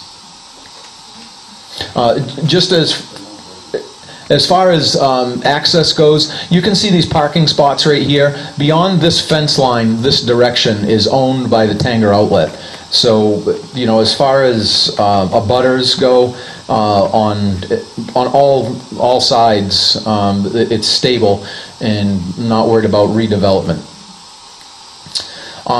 The galvanizing factors in this project, we feel that this is a calculated time of opportunity. We really have been crunched for the last over a year and 3 months into this timeline. We worked up until the 11th hour on this project, up until about 3 weeks ago, to negotiate the cost, the timing, and everything. And last year when we started, if you remember at town meeting, there was a lot of hush discussion on what is this committee working on. It was because it was non-public. At that time last year, the Archdiocese says, yes, we're interested, but this is going to go at a turtle's pace. Well, it really has, and we've worked hard right up until the last 3 weeks to try to bring this to you, and we didn't want to miss this opportunity. This property is not intended to be added to the tax rolls at any time. So currently not on the tax rolls, and then obviously if we own it, it's not going to be on the tax rolls, and there's no intention for commercial property or big business box stores to be on that property. And one of the concerns of the committee was whatever property we were to acquire, purchase, and whatever it may be, would it be, if we were in that Route 3 area of Exit 20, would we be taking something off the tax rolls that could be taxable property? And that was a discussion at every meeting. And I remember back all the way to 2006 when Mr. Hast had said, just remember, we can take something in eminent domain. And I thought, I mean, I was much younger at that time. I didn't even know what it meant. I know what it means now, and I don't think any of us are really interested in taking something in eminent domain when we have a jackpot that's right here in front of us. We recommended that this stay as recreational land. There's plenty of property currently, right now, to leave the football field there. The football field would need to be spun. And whether it remain as a football field, at least it would remain as recreational property for now. We're trying to be considerate for those who are using it for recreational property. Does it mean that, you know, down the road we couldn't use it as other municipal purposes? That's not what we're saying. But what we are saying now is that for now it could remain as recreational property, and we want to be considerate of that. It's centrally located. That was a huge discussion for the 3 workshops that we had, was being centrally located. We've taken data from all the studies that have been done. We have this year's data, and it's centrally located. And geographically, it is centrally located in our town. Oh, hang on. Yeah, the price. It's a no-brainer. $350,000 on a piece of property in commercial area that's appraised for over $450,000. So what's our timeline? We don't want to get too deep into this. We know we've been working on it since 2006 era. The viability of Business Park Drive after 3 workshop sessions and several site visits, we found it to not be worthy. We didn't want to move forward with it because of the cost of being up there. And there were some other things that our committee was worried about that have been talked about in the past, is access of being off of Route 3. The big thing was lot size. Nothing was working. And then the final factor was the cost of water. The cost of water at Industrial Park Drive, that's been the elephant in the room since the beginning. So we chose to move on. We evaluated 173 different properties from stem to stern, from the Franklin City line all the way to the Winnisquam Bridge, and we looked at viable property that we could potentially use. And we narrowed it down to 3 properties, and they're all located in that general vicinity. And the number 1 property that we talked about and that we moved forward with was the Archdiocese property. We never imagined in a million years when we threw it on the table that we would be negotiating a short time later. So 2019, at the beginning of 2019, in January, we had final negotiations through the Board of Selectmen, Jeannie and Tim. They did a stellar job on that, and the committee appreciates that. 2020, in the town meeting, we would be moving forward with talking about the building, but that's the overall timeline itself. We talked about that. This year, we want to make it very clear to everyone. All we are asking for this year is the money for the land and architectural and engineering. We are not intending to bring a building to this town meeting. So we hope that after all of you leave here tonight, you can share that with your friends and neighbors, that we're asking for land only. And then later on, we're going to work vigorously throughout the next year with the Board of Selectmen and anyone else who wants to help and listen to make sure that we can get a building up there. I'm going to move fast through these slides unless you tell me to stop. It's been highly recognized over the last decade that we've grown out of our current facility. There's not a lot of folks that would argue the fact that that building has served its purpose. It's been retrofit, it's been reorganized, it's been through the lean process, it's been through 5S. They've done everything they possibly could do, and it's not fit currently as a police station. This is a very short list of many, and there's over 30 or 40 points. But some of the most important ones is the fact that the booking room and the offices are in the same space. We know that with today's crime, we can't go any further with this being like this. The fact that the crime that's happening, the prisoners that they have in there are dangerous. There's a reason why they're in custody. There's no separate juvenile holding area. That's a problem. There's no separate holding area for males and females. Bathroom for prisoners is in the office area. If I'm in the office talking to the chief, I don't have to worry about someone who just committed a crime sharing a bathroom with me. outgrown the office space, the parking and the traffic. We do have an aerial video of from a drone that shows the traffic at 2:45 in the afternoon, and there was a ramp truck that's actually trying to get out. I couldn't embed the video in here, and I apologize, but it was almost impossible for the ramp truck to even turn right. So, and I've sat out there and watched the cruisers with their blue lights on and sirens struggling to get out into traffic also. And there's many more. I'm going to zip right through these until you tell me to stop. This is the computer, mainframe computer. Sorry for the wrong terminology, Tim. But this is in the basement, concrete basement. You know, there's moisture down there. This is less than optimal for any computer. This is the holding cell area. This is the door that goes out into the garage area. This is the Sally Port cruiser prisoner holding, where they walk from the garage into the building.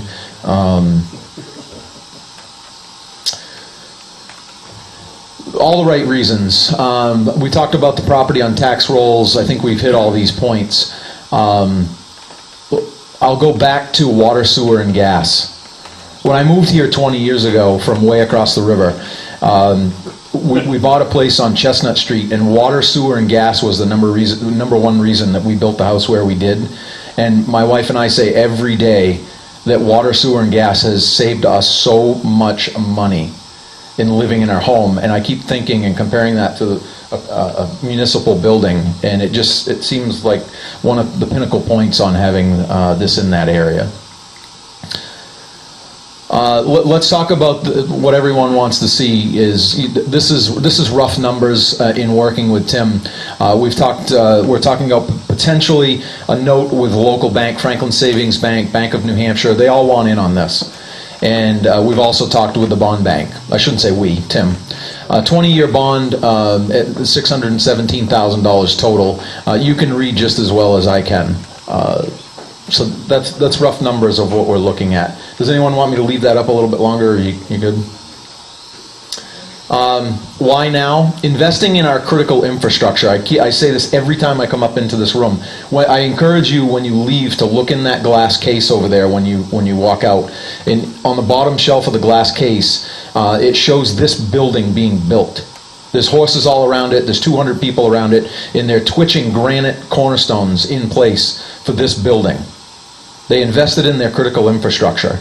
And here we are tonight, and we're still in this building. So investing in critical infrastructure, to me, that picture I find just absolutely stunning in comparison to the lightweight wood frame building that we have for the police station now. We know, Catherine, that when you build something out of concrete, it lasts much longer than wood. So, yeah. Yeah, I'm not going there. We've acknowledged for over a decade that we need a new police station. We've cleaned up all of our previous work. We've all talked about this to nauseam, about 61 Business Park Drive and the decisions that we made. 61 Business Park Drive has been sold. They actually bought Lot 6. The new owner bought Lot 6 right beside it, and it's a booming, thriving business from Australia. Talk about a win-win. That's pretty amazing. And again, this is a time of calculated opportunity. We will be polishing up this presentation for the town meeting, and I beg all of you to give as much feedback to us, to the selectmen, to make this as crisp as possible. We want to be able to walk into the town meeting with party hats and kazoos and just chant the fact that this is the right thing to do for our community. And I'd ask, I guess through the selectmen, if there's anything that I can answer tonight, I can bring it back to the committee. That was much faster than the other night. Hopefully that was better for you. I've got one thing. You had a slide that said that how much it would cost on a $617,000 bond, right? Ah, there you go. But the property's only $350,000. Engineering. Ah, but that's a separate warrant article, and I don't think that that's been touched on anywhere except for that right there. This isn't just about land. This is about land and engineering and maybe driving pilings and doing all sorts of things toward that building you're talking about. Yes, thank you, Joe. I appreciate that. He's exactly right. So when we're talking about 617, well, there's a big difference between 350 and 617. Remember, we're talking about the land for 350, and then we're talking about the remainder for architectural and engineering. It's basically making that site ready for the building, the concrete, the utilities, the site work, all of that. So that would be completely separate, but that 617 is to get the property ready. Does that answer your question, Joe? That gets it out there so that people are aware we're talking about. Yeah, we want to make sure that there's no basically- confusion on that with folks. And can I ask, Mr. Plessner? Yes, it's 617, I understand where it's coming from, but where is this 267 coming from if we don't even know what kind of a building is going to go there? We do have, we have an estimate from Gary Goudreau, who has been contracted by the town for probably the eternity of searching for a police facility. He actually has conceptual drawings for the building. He actually has several different drawings that we were using at Industrial Park Drive. We're down to, if we were to choose a one-level facility, he has a footprint of kind of roughly what the building would not look like, but the size of it, of whether or not it would fit onto that property. So those are only conceptual. The 267 is for final plans, for stamped engineering. I think it might be appropriate now, Pat, to discuss the other bond article. So- We read off the first one, and maybe you could read the second. John, So they all the- have a copy. They all have a copy. Well, so the second article is to see if the town will raise and appropriate the sum of $267,000 for the purpose of developing architectural engineering design for the new police station, and to authorize the issuing of not more than $267,000 of bonds or notes in accordance with the provisions of the Municipal Finance Act, and authorize the Board of Selectmen to issue and negotiate such bonds or notes and to determine the rate of interest thereon. The article is not included in the operating budget. Where we got the information to answer Joe's question is from Gary Goudreau from the architectural firm that we've had all along for the last 10 or so years, and where it comes from is the architectural is $148,500, civil engineering is $35,500, structural is $20,500, mechanical and electric plumbing $52,500, geotechnical 2 times $6,500, maybe 3. Reimbursable expenses is $3,500 for a total of $267,000. That answer your question? It answers my question to a degree.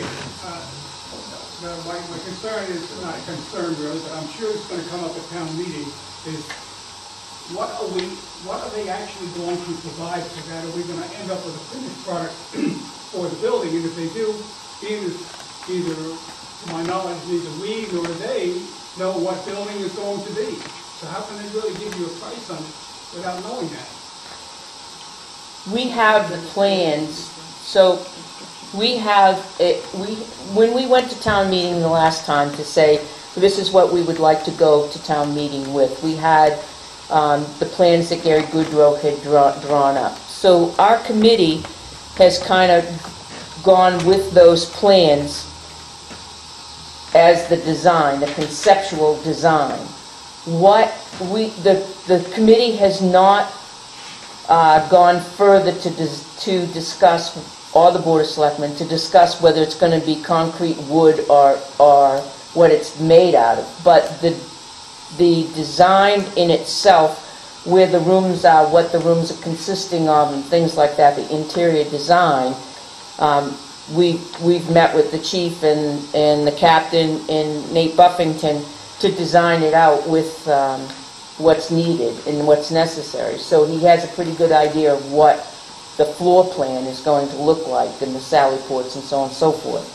So we have that conceptual design.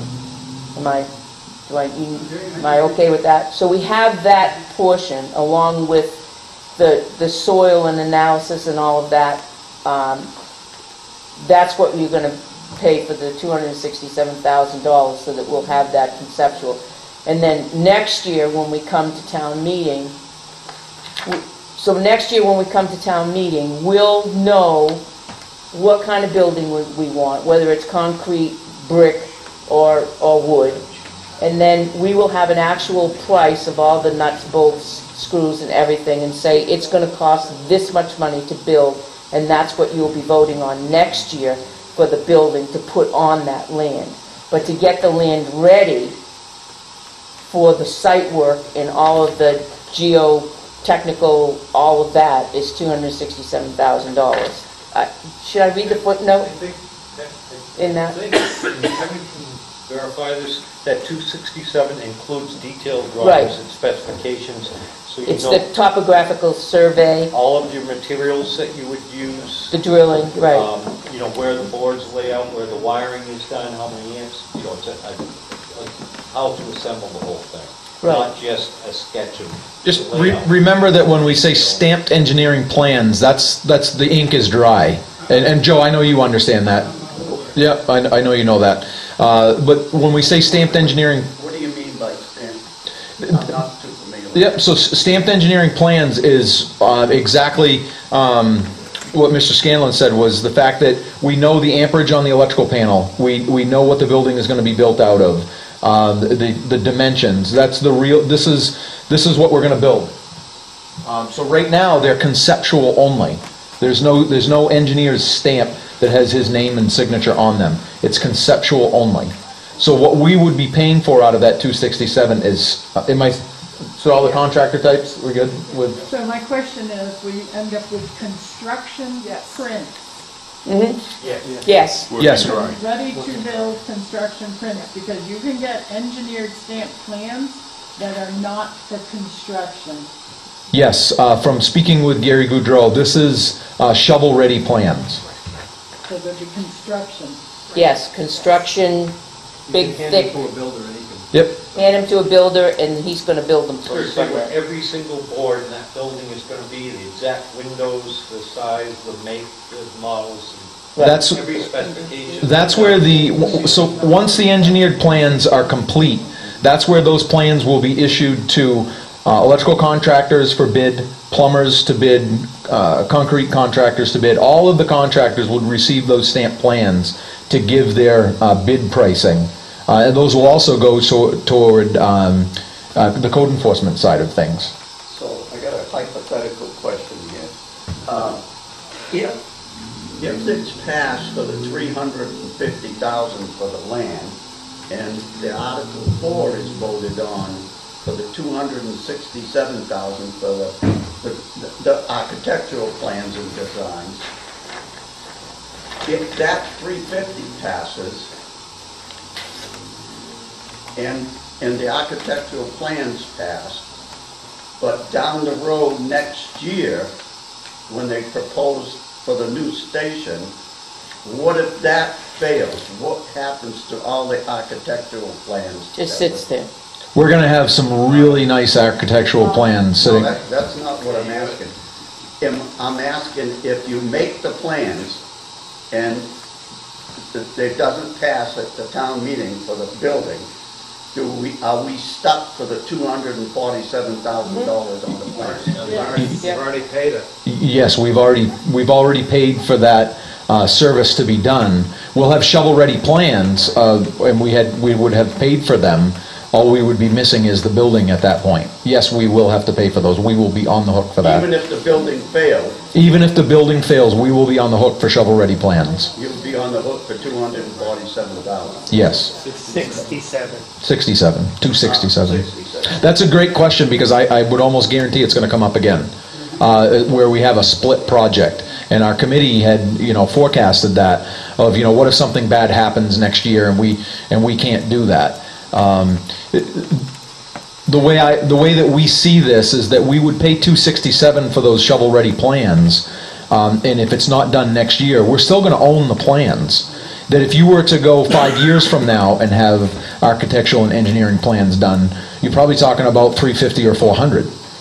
So, in my experience, when grants have come out, there was a federal grant that came out about 10 years ago that said, if you have shovel-ready plans, submit them for this grant. Well, how many communities have shovel-ready plans sitting on a shelf? Well, in this particular case, you would. I would like to think that we won't have to worry about that next year, but anything could happen. We all know that. There could be something catastrophic. But that's a great question, and hopefully we can answer it. Hopefully what we just said, it is what it is. I mean, Hopefully the price will come in at a reasonable price for the taxpayers, still get what the police want for their building, but also try to take it easy on the taxpayers also, because we also got that fire department thing that you got to deal with. Well, I think that's a good point, due to the fact, and it shines light on the fact that that's what we've looked at for the last year and a half, is knowing that it's a chess piece in all of what we do. You have the school district, you have the fire district, and then you have the town, what we're worried about as taxpayers here in Tilton. But it's a strategy on how does it fit, what does it cost? And we feel that the strategy right now, the timing is right, where there's no other bonds that are coming up. And the further we kick this down the curb, the more that we're going to spend down the road. I think the price for the land is a good deal. And that's where we that's where we feel we're being frugal, if you will, and trying to be sensible about what this project's going to cost. How much, I don't know if you know, how much land would be necessary, well, you probably don't know that right now. For the building? For the building. 2.5 acres. For the For building. one building? For the building and parking for the police station, we would require 2.5 acres. So you would require 2.5 acres? Yes. So you would have a little over... To be comfortable, 2.5 acres. So you'd have a little over 2 acres left over? Yes. Yes, sir. Yeah. You got conceptual plans. Is there a conceptual price for those plans? No. No. They didn't say that this plan right now would cost $3 million. Or No, because that's not what we've asked them to do. First of all, we don't have architectural and engineering plans. I understand it, but conceptually, I mean, so many square feet and so many stories.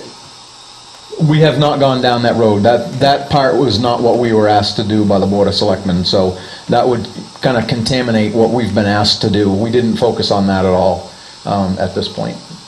Okay, thank you. Yes, sir. Quick question, the 267 now, is that predicated upon the size of the overall project?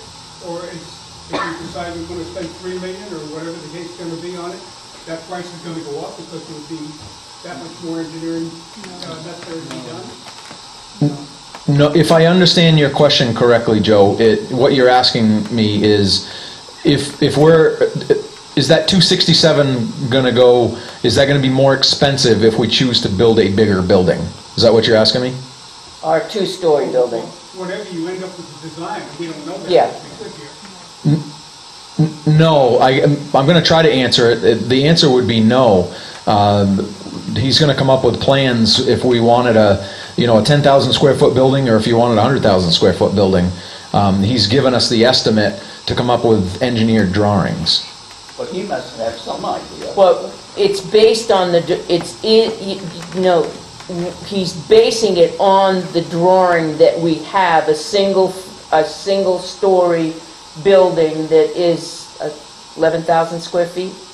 Give or take 11,000 square feet, based on that drawing that he drew up 4 years ago, Catherine? Was it about 4 years ago? About 4. And some of it's been tweaked a little bit, but it's very conservative police station, very basic. It's not a Taj Mahal, but it's very basic, and it meets the needs. And he based that price, the 267, on that. If we were to go to a 2-story, would it be different engineering for foundations and things like that? It may. We don't know that. We don't know the answer to that. Are we done with the projection, maybe? Yeah, absolutely. Hear better. Yep.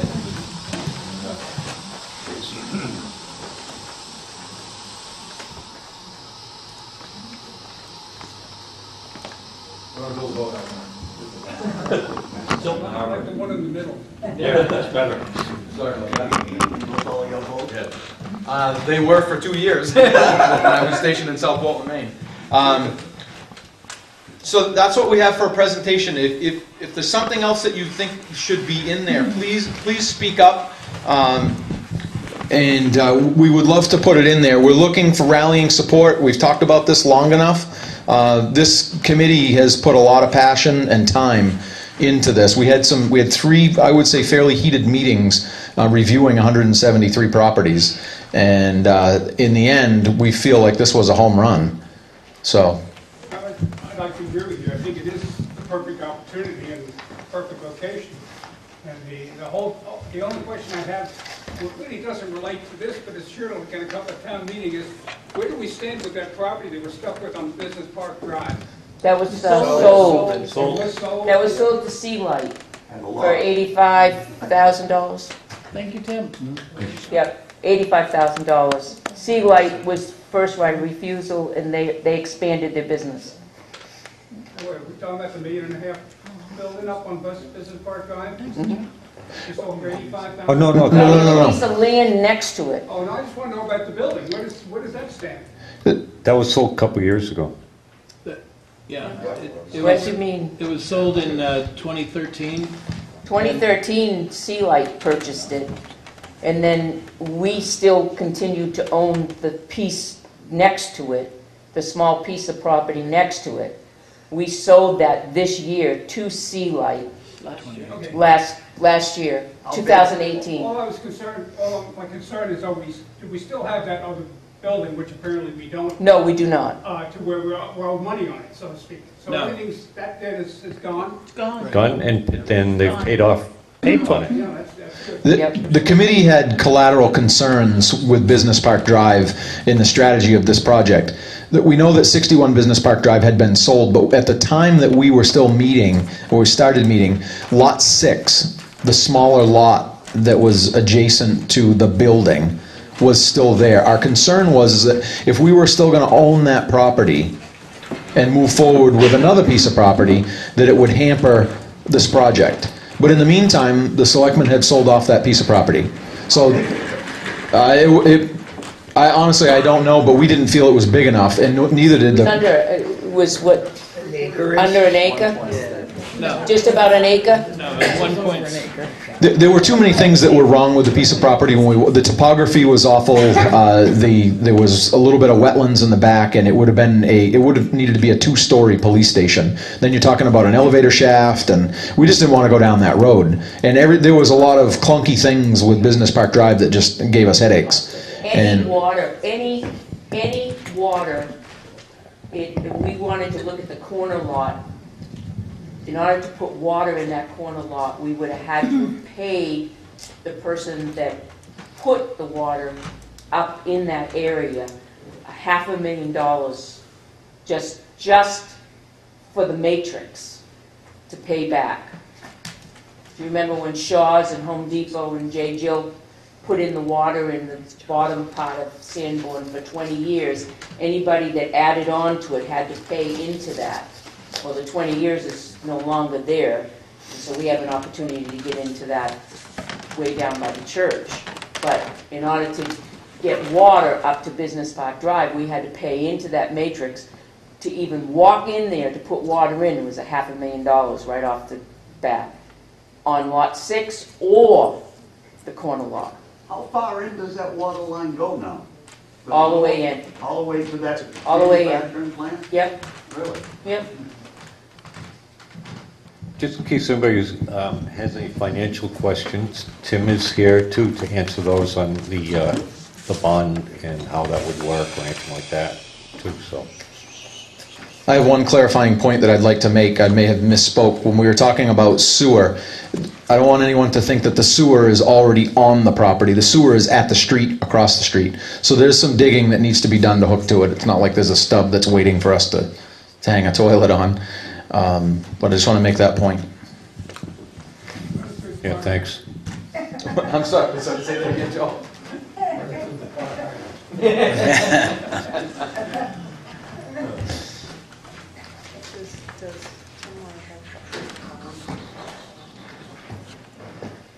Tim, you got anything to add? If anybody doesn't have any specific questions, maybe Tim, can you just give an overview on how this would work? Sure. So I was recommending to the Board of Selectmen that we would do a short-term note. So say a 5-year note for the architectural engineering and the land purchase, the $617,000, which would be, in the first year alone, would be about 27 cents on the tax rate. So approving this in 2019, the first payment would be in budget year 2020.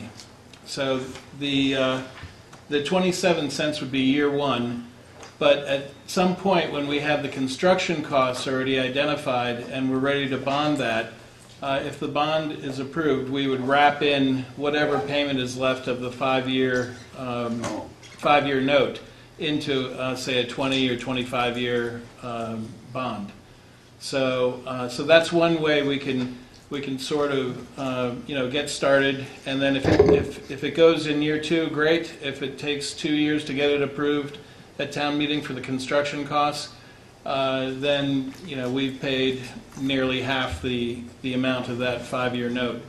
But it's the least interest cost for doing that in the near term, and then if there is a residual balance, which I would imagine, as this progresses forward, if there's 200 or 250,000 that's wrapped into a longer-term note, it would be spread over many years and would be much more affordable, so that you're not having to pay, a higher tax rate on the land and architectural engineering soft costs, and then have a second note that would be for the construction. So this way we'd wrap it in, and it seems to be the lowest impact to the taxpayer.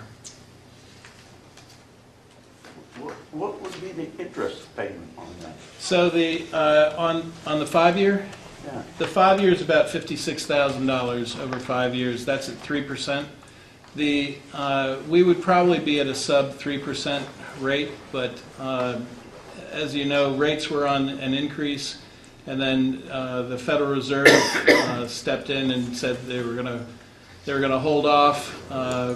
There's a lot of conjecture as to what's going to happen in the economy, whether we're looking at a recession in a year or two, or this year, a small one, a large one, what have you. So, I think that held off the rates for now.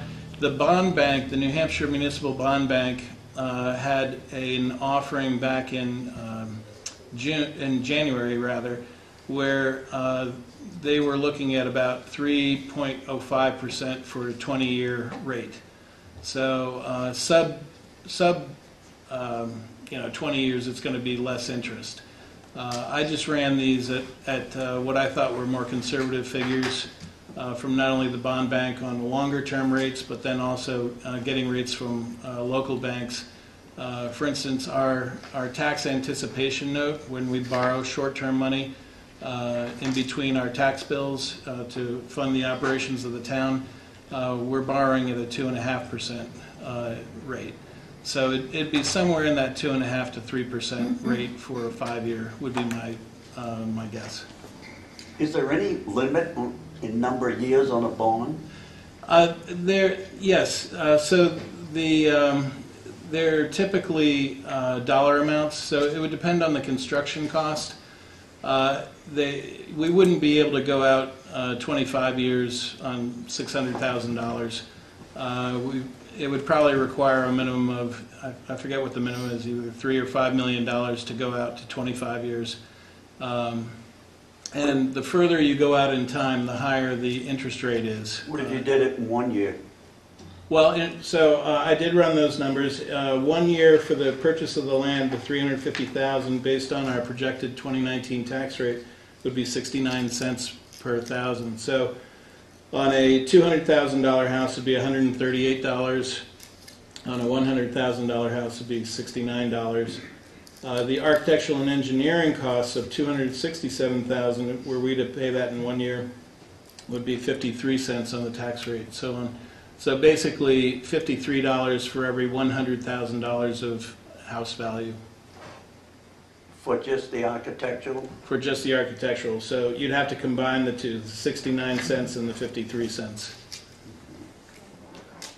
to do both in 1 year.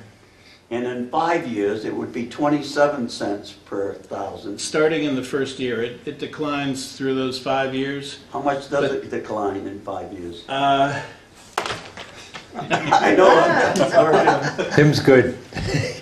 I don't know. He's good at this. Let's see. I'm not certain I have that with me. It's roughly about $7,000 to $8,000 a year off the payment, so about 10% per year. So you'd be looking at maybe 2.5 cents less each year in terms of tax So impact. you're saying 27 cents the first year, Mhm. 2.5 cents less, so that's 24.5 the second year. Or 25, yeah. Don't So hold that's me to it. 50 cents. And the third year, you're talking 22 cents, probably. Well, I'm talking about for both, for both of those. For both This- articles? Yes. Yeah, for both articles, the first year payment would be $135,000. But what I'm trying to get at is, Yeah. you see where I'm trying to go here? Well, I can tell you, there's $56,000 of interest over the 5 years were we to go all the way to maturity on that $617,000. And if it was just 1 year payment? Then it would be, on the tax rate, it would be, what is it? $1.22. Is that right? No, I'm just trying to figure out, all these numbers add up more than $1.22 over 5 years. Well, yeah, but it is only 3%, but it is a compounded, rate. So it's 56,000 in interest costs on that, on that 617,000. For 5 years? Yes. What about 1 year? There's no interest cost on that. In other words, we're buying it outright, is how I read what you're saying. If we So did it in 2019 and the town meeting said, well, let's just pay for it right now, So you'd save $56,000? over 5 years, $11,000 a year, roughly, 11,000 and change. So you'd raise the tax rate above $1.23? $1.22. Excuse me. Mhm. Yeah. For 5 years. Huh? For 5 No, years. no, the For $1.22 just is 1 year. is just For 1 year. If we were to pay for it in 1 year. 1 year. The thing is, when tax bills go out, you really discover the cross-section of people who are paying their tax bills and those that are having difficulty paying. And the other thing about spreading this out is that by having some kind of term to it, then people that haven't yet moved into Tilton are going to help pay for that in a year or two, as they move in. And it's not all borne by those people living in Tilton in 2019. I don't like to pay my tax bill just like anybody else. But I was thinking that, if you could save $56,000 and just do it in 1 year, it would be over with. But I can understand your point of view where somebody's going to come in and going to say, oh, your tax bill is going up $1.22 a thousand this year. But it would be a one-time shot. Right. It might be very hard So- for most people to approve that at town meeting. So these warrant articles provide the Board of Selectmen with the ability to negotiate those bonds and terms. So as they listen to the townspeople and possibly hold additional public hearing or get public input, and when they get down to the point of actually negotiating these, then they'll have more insight as to how to make a decision and what is best for the town. One last point on financing. We'll have to cross this bridge when we get there, but just keep in mind that emergency operations money from the federal government for housing and emergency operations center for emergency management, we're eligible to up to $250,000 for new projects. So that's something that's been discussed throughout the last year and a half. Does that include this project? It does. That's why I'm mentioning it. Chief Cormier is our emergency management director, and the basement at our current PD is the emergency operations center. So if you were to have a storm or something like that, you know, the two of us have worked in that basement together on storms. Sounds like it's crowded just with the two of you. It is. It is. I had to back into the room. But just keep in mind that there is federal money that's out there, and there are police departments statewide that receive funds from emergency management all the time for projects like this. So we know a guy who's kind of connected and knows a guy down in the state. So and the chief's pretty good. So if it's federal money, you want to get it as quick as you can. Yeah. All right. All the politicians say they all know a guy. So he really does. So, yeah, this is great. Any more questions that we can answer? And a lot of it's just getting your input. We went through it. Kevin's been through this for extensively, the whole committee, and I mean, this is, we all were unanimously in support of this. Is that correct? But Sort of. No.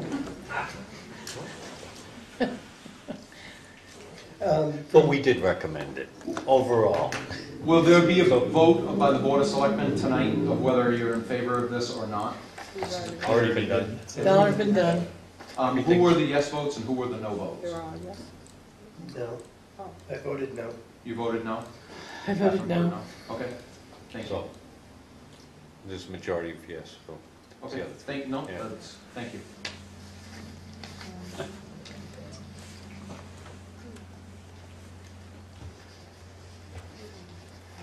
Anything else? So, as usual, town meeting's going to be real important this year, and hope everybody makes it there. Voting before that, there's some ballot questions, and it's real important to get the word out, and especially as Kevin said, you know, be specific. We're talking about getting a piece of land that's for $350, $1,000, locking in one of the last pieces of commercial land that we can build on that's centrally located. It's kind of important, at least to me, to get that far with that. The rest of it. Any selectmen have any other comments? I guess that's it. Thank you all for coming. Yeah, thanks so much. Very for nice to have people coming down. that attend our public hearings. Yeah, right. Exactly. So we're going to close the public hearing. But we're all set, everybody? Sure. Okay, thanks.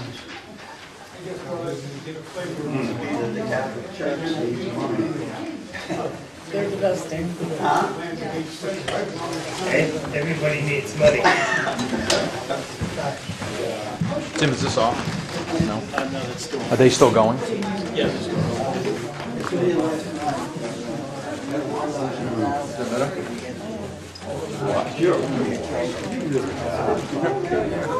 I'm just a bullshit. That's it.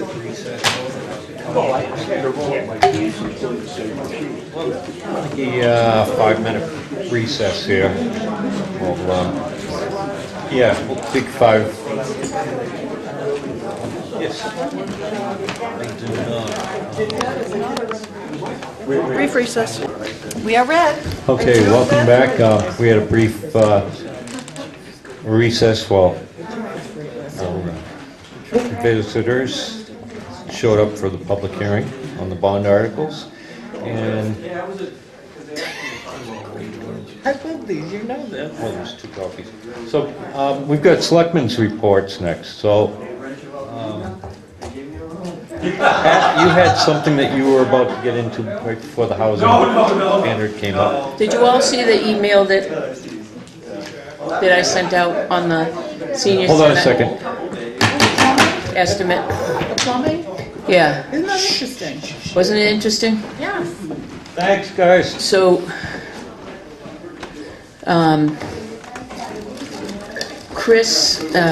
Emily went to Rowell's, but she didn't ask for the estimate, so we're getting another estimate for no, this isn't the right one. asked for insulation instead of asking for rerouting. So, but what Raoul said in this was almost the same thing, that the service experts will install heat tape and insulate the main water line in the crawl space. We highly recommend that the foundation gets sealed, which will help prevent the pipes to freeze due to the elements, protect the property, and clean the work area, and put all necessary permits. Did you all see the plumbing estimate that the other guy said that he doesn't, is this it? No. Oh, I saw that. That he doesn't recommend the ALLC company. It's, I sent it to you, Gail. And he said that he did not recommend that they put in the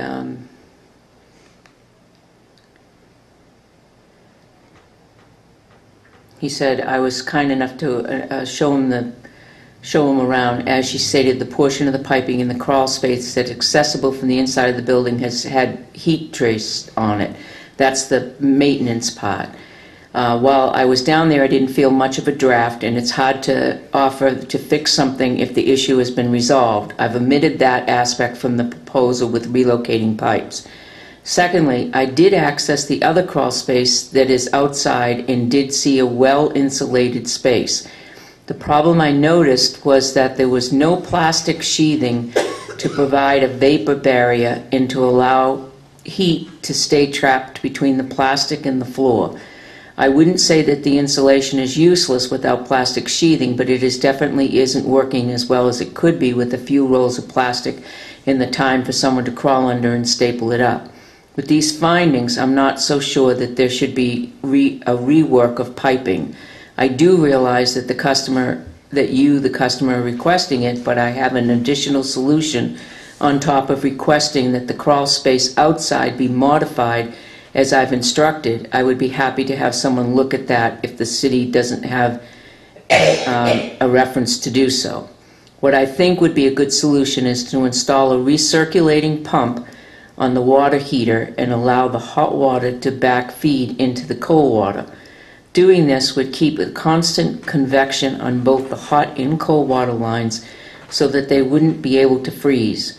The branches off the main should also prevent from freezing, as the hot water in both lines would migrate to the branches. In doing so, I would also bring the water heater up to code, as the last installer failed to do so. The valves are not up to code. Normally the installation would be grandfathered. However, if I were to mount a pump directly on the unit, it would make sense to spend the time and resources to bring it up to minimum standards. For further insight to what I've proposed or any questions, please do not hesitate to reach out. My quote for what I've suggested is $2,309.41. And that's Adam Busick, B-U-Y-C-K, Bike, is that how you pronounce it? Bike, ALLC Mechanical. And then, on top of that, Raoul is recommending that the foundation gets sealed to prevent the pipes so that there's no vapor seal underneath. So neither one of them are recommending that we bring it up into the interior, but they are recommending that there's vapor seal, from what I'm gathering from these two estimates. Okay. One thing... Joe's got his hand up too.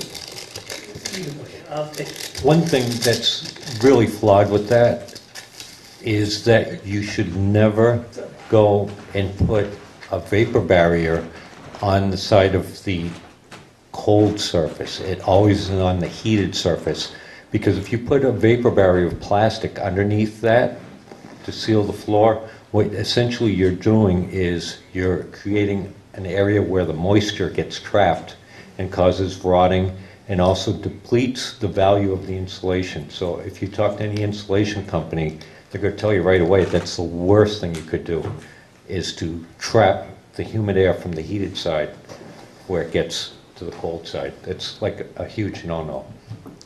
So I question that, where they're coming from that. And plus, circulating hot water through the cold water pipes to try and keep them from freezing in an area that's unheated doesn't seem, I just can't see it, personally. But that insulation thing is pretty scary that's the way they were looking at it. I was going to mention the insulation thing, but beyond that, is this the same person who was doing plumbing work at the senior center in the past? It's not that guy.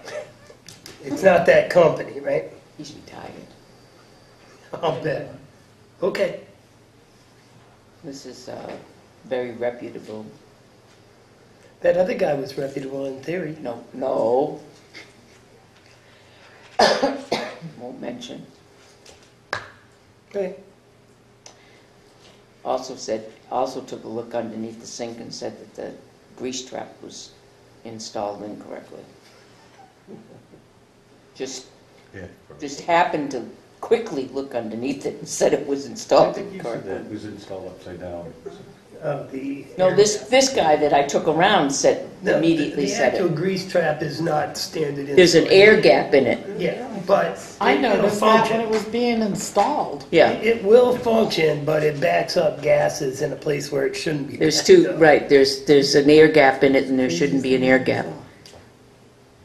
He noticed it right away.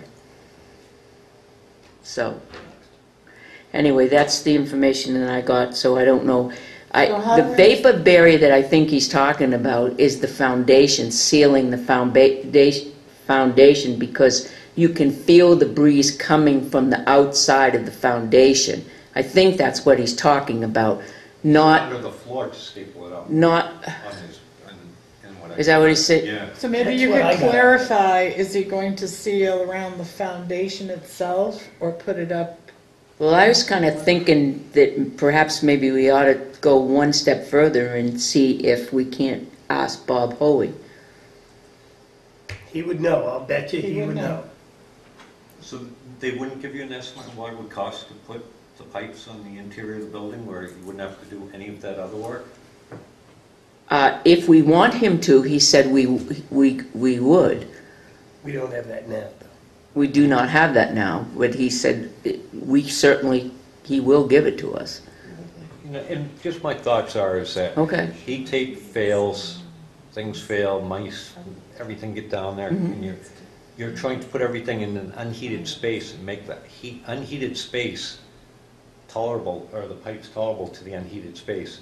Yeah. It's easier to just take them out because for moisture and that comes up through the ground, it's Yeah. really important to have air circulation under there. Right. And then insulate it with a vapor barrier towards the heated side.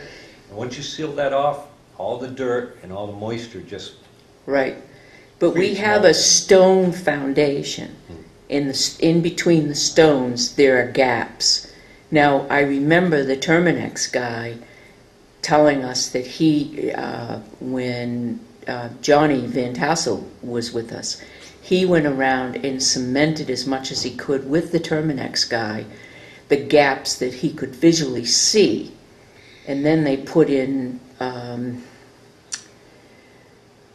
stainless, I want to say stainless steel, but what do you call it, the scrub that we used to scrub the pans with? Steel wool. Steel wool.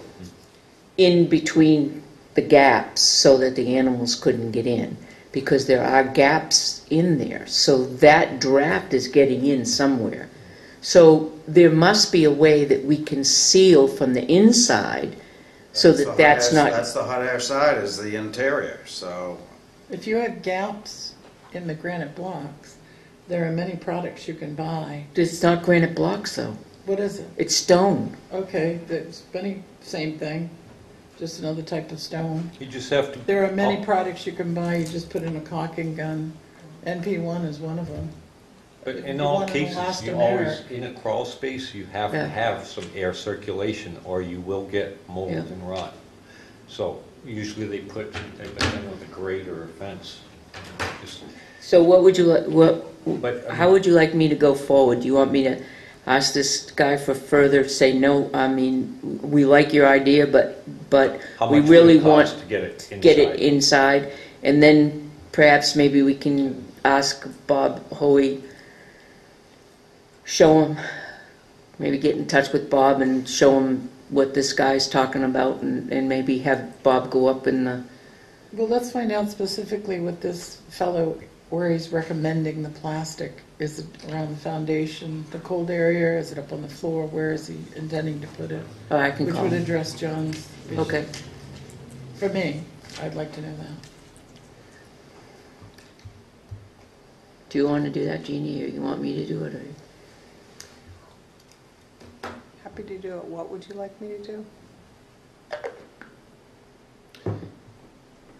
Be more specific to where he's talking about Okay, putting the the plastic. plastic, okay. Ask him what mill he's suggesting. Where John is suggesting that it's not okay to put the plastic up against the warm, because then it creates the moisture. Yep. So is that what he's suggesting, or is he suggesting? I'll find out.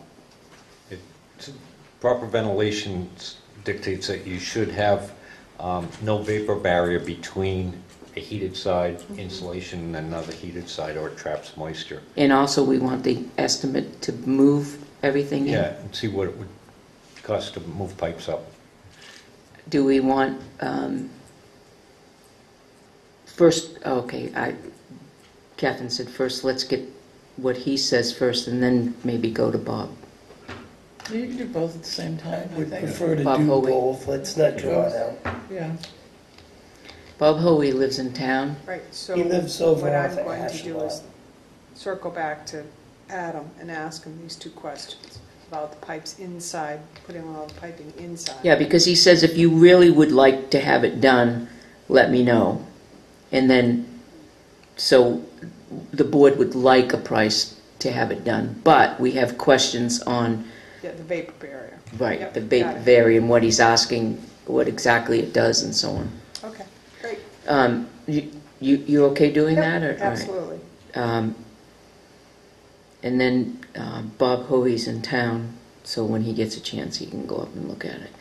But the only access is the small window outside, and it's a star screw. Tell him, because I went up there with the drill, and the drill bit, and I had the wrong one, so he had to go up there again.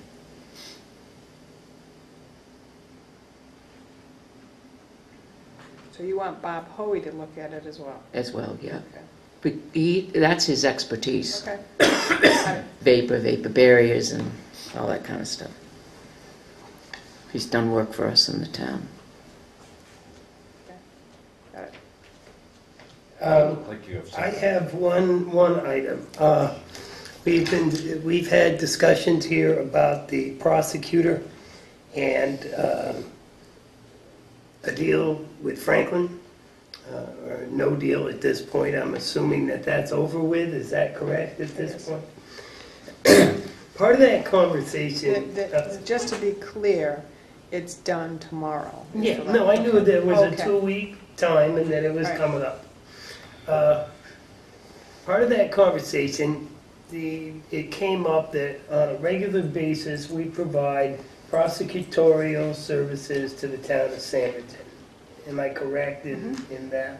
Yes. And perhaps the chief who's sitting here can tell me anyway, how much time the prosecutor spends working on Sandwichton cases. Sandwichton for us is really minimal because they have a very small amount of arrests. So he's not up there. When he works for them, he's doing it at our building. But he might only get one arraignment a month for them. It's really light. Okay, so he's putting in a couple hours a month? Yeah. Okay. Yeah, not a lot. So that's half a week's pay over the course of the year.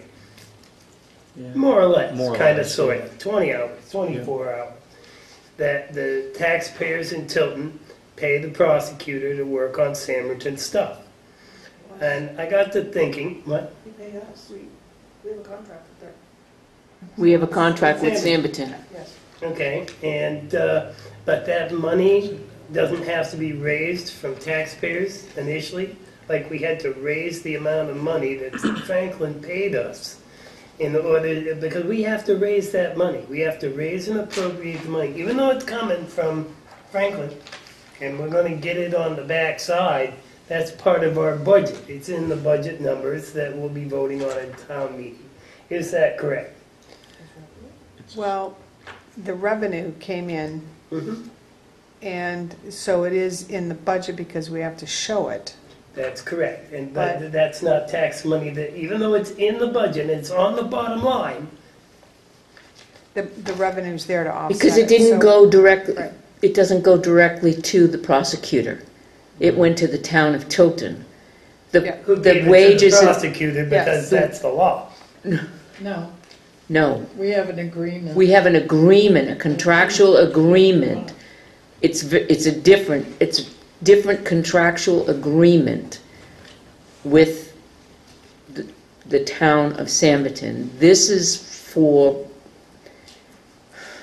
we probably need to go into a non-public to explain this. Well, my point is, It's wages earned in Franklin, mhm, okay? And There's a part of the budget line. wages earned were not negotiated for in advance. okay, now, but the Franklin part of it isn't even my concern, because I know it balances out. Mhm. My concern is that we provide Samberton with a service on a regular basis. Mhm. That is not mutual aid. That's providing a service outside the town of Tilton. And he's working for us on our time, and 20 hours a year goes to services being rendered to Samberton. Is that correct? Because if that's correct, I would like to stop that. I don't think our taxpayers should have to subsidize the prosecutorial services of the town of What are we Samberton. subsidizing? I I think don't- we're more than reimbursed Yeah. for the services he provides Samberton and the contractual amount Yeah. they Right. agreed to pay us for those services. We're getting 12,500, I think, from Samberton Yeah. for those None of services. that goes to the prosecutor. That's No. correct. No. even Correct. though- Even though the others did. It's a different, you're talking apples and oranges right now. I'm talking fruit.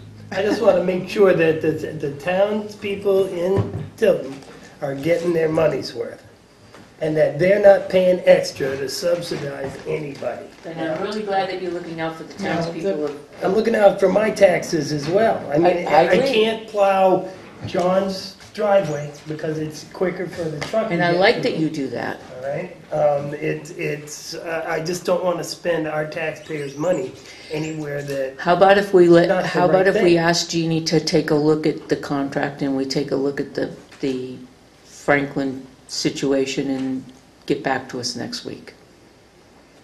We'll look if you into it a could little make bit this different. succinct so that even I could understand it. Okay. All right, selecting stuff for dummies. I would appreciate it, because question has come up, and it's like, I don't know. We have to look at the language of the contract of Samberton. Yep. and Yeah, because see- we had one right. contract with Franklin and one contract with Samberton. Two different languages. We never signed a contract with Franklin. No. No, that contract with Samberton must have been before my time, because I don't. Yes, it was. remember It was. either. Joe, it was just before your time. Thank you. Last year Okay, sometime. I'm out. That was my one Yeah, this major is- thing. And The other Peter? one's floating around, didn't I'm I? good. They gave me that. Catherine, did you have anything else? I have one more thing. Portable toilets on the island. Right now, we have 2 locations for them. And what we've been doing is putting an ADA and a regular one only during the time the concert series are on. So the first Sunday in July and the last Sunday in August.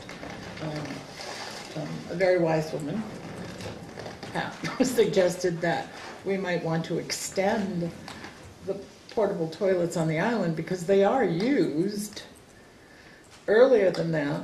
They're used once we start getting warm at really Memorial Day. Yep. And they're used probably up to in the fall. Mhm. To October. So All weddings, what I right? have is, what I'm suggesting is June 14th to October 14th. The October 14th happens to be Columbus Day. Mhm. And the total cost should be $960 for 4 months of a regular and 4 months of an ADA. Of course, that's twice. What do we pay now? We pay half that, $480. Outside the concerts, do you need two, or why don't you just go to the ADA? Well, and that was my next question. So we could leave the ADA for 4 months, have that there for 4 months, and have the regular one there for 2 months. That would be $770. I like that. During the concerts, you need two. I can swear to that. Right, and that would cover the two. The regular would be there for all of the concert series, and then and it wouldn't be put there until, I don't remember the date, I think it's like July 5th or something. So the regular one would be put there for the concert series only, So taken away after the concert So series. The The ADA ADA one would be there in June, for 4 which months. would be good for. And I'm brides suggesting and June DJs. 14th. I started with the Columbus Day and went and tried to get 4 months, and that brought me to June 14th. Does that work? I think that's. Okay, so we'll do the regular for 2 months during the concert and the ADA for the 4 months from June 14th to October 14th. Last year, did we get complaints about the cleaning last year? I will let. Well, It seemed to we be did, remember, and then we started to check on a Friday, and I think that we had an influx of people that were using it improperly over the weekends with the camping issue that behind, because there was a lot of sleeping bags behind the, once we had the police over there on the weekends, it all of a sudden it evened out. Because every single Friday at 5 a.m. going by there, I checked it, and it was fine. But then by Sunday, It was a mess. beginning of the concert, By it was Sunday, a there was mess. a mountain in there. Yeah, it was absolutely chock-a-block full. I think they recommend for every 35 people, 1 unit. And I think the concert series itself. We have 150 some Sure. weekends. To, So yeah, if you had almost to people 300, yeah. using it from Friday through Mhm. Sunday, and So- campers especially, So Yep. it's working out good. yeah, so as long as we monitor the use of the island. I think. And I'm all set. I will be like Byron The only said. thing, I noticed that the disposition of abatement applications that Lauren signed is 2/6/2018 on some of them. So for 2820. For the 2018 abatements. Yeah, like her signature date. Oh, okay, yeah. So, yeah, there was a couple, just Jumpy pen. just to make sure that people, Is everything signed? everything appears to be signed. Do I except have the for warrant manifest. articles? And They're do you right here, have the Pat. warrant articles back? I gave you back the two that were Bad ones. think the bad ones. Can we talk about the schedule next week? Because who is going to do the moderating for the, did we send out notices for people? You're going to moderate, so are we allowing like a couple hours for that? The email that I sent out to the candidates, they've all got 3 minutes to do their opening introduction, who they are, why they want to run. Got questions, predetermined questions, and then we'll open it up for the audience if they have any questions to ask. So, I think we're all set. So, okay, so I'm really concerned because I'm very passionate about this housing ordinance thing. I really want to do our due diligence to this, but I'm not here the following week on the 28th. How soon do you need to have it done? No worries. So can we do it the following We week? should give this the due diligence it needs. Once it's done, it'll be. It's approved by us, not town meeting anyway, right? So there's one portion of it that nobody objects to, which is the most important, and it's on the very back page, and it's the penalty. John, the back page of these. It's even more important than the fee increases. That's the most, really, The penalty? yeah, that's the teeth. We have landlords that. Going from 50 to 75? No, underneath where it says penalty, any person, firm, or corporation, each day a violation occurs or continues to constitute separate offense. So in other words, if somebody doesn't adhere or comply with the housing ordinance, anything in it, then we can impose this penalty. I mean, we have, not many, this is a minimum, but we have some landlords that, even though I've gotten their return receipt for the certified, we show up and there's no one there. I have 4 properties that we've been trying to gain entry, and they're just completely ignoring any notices.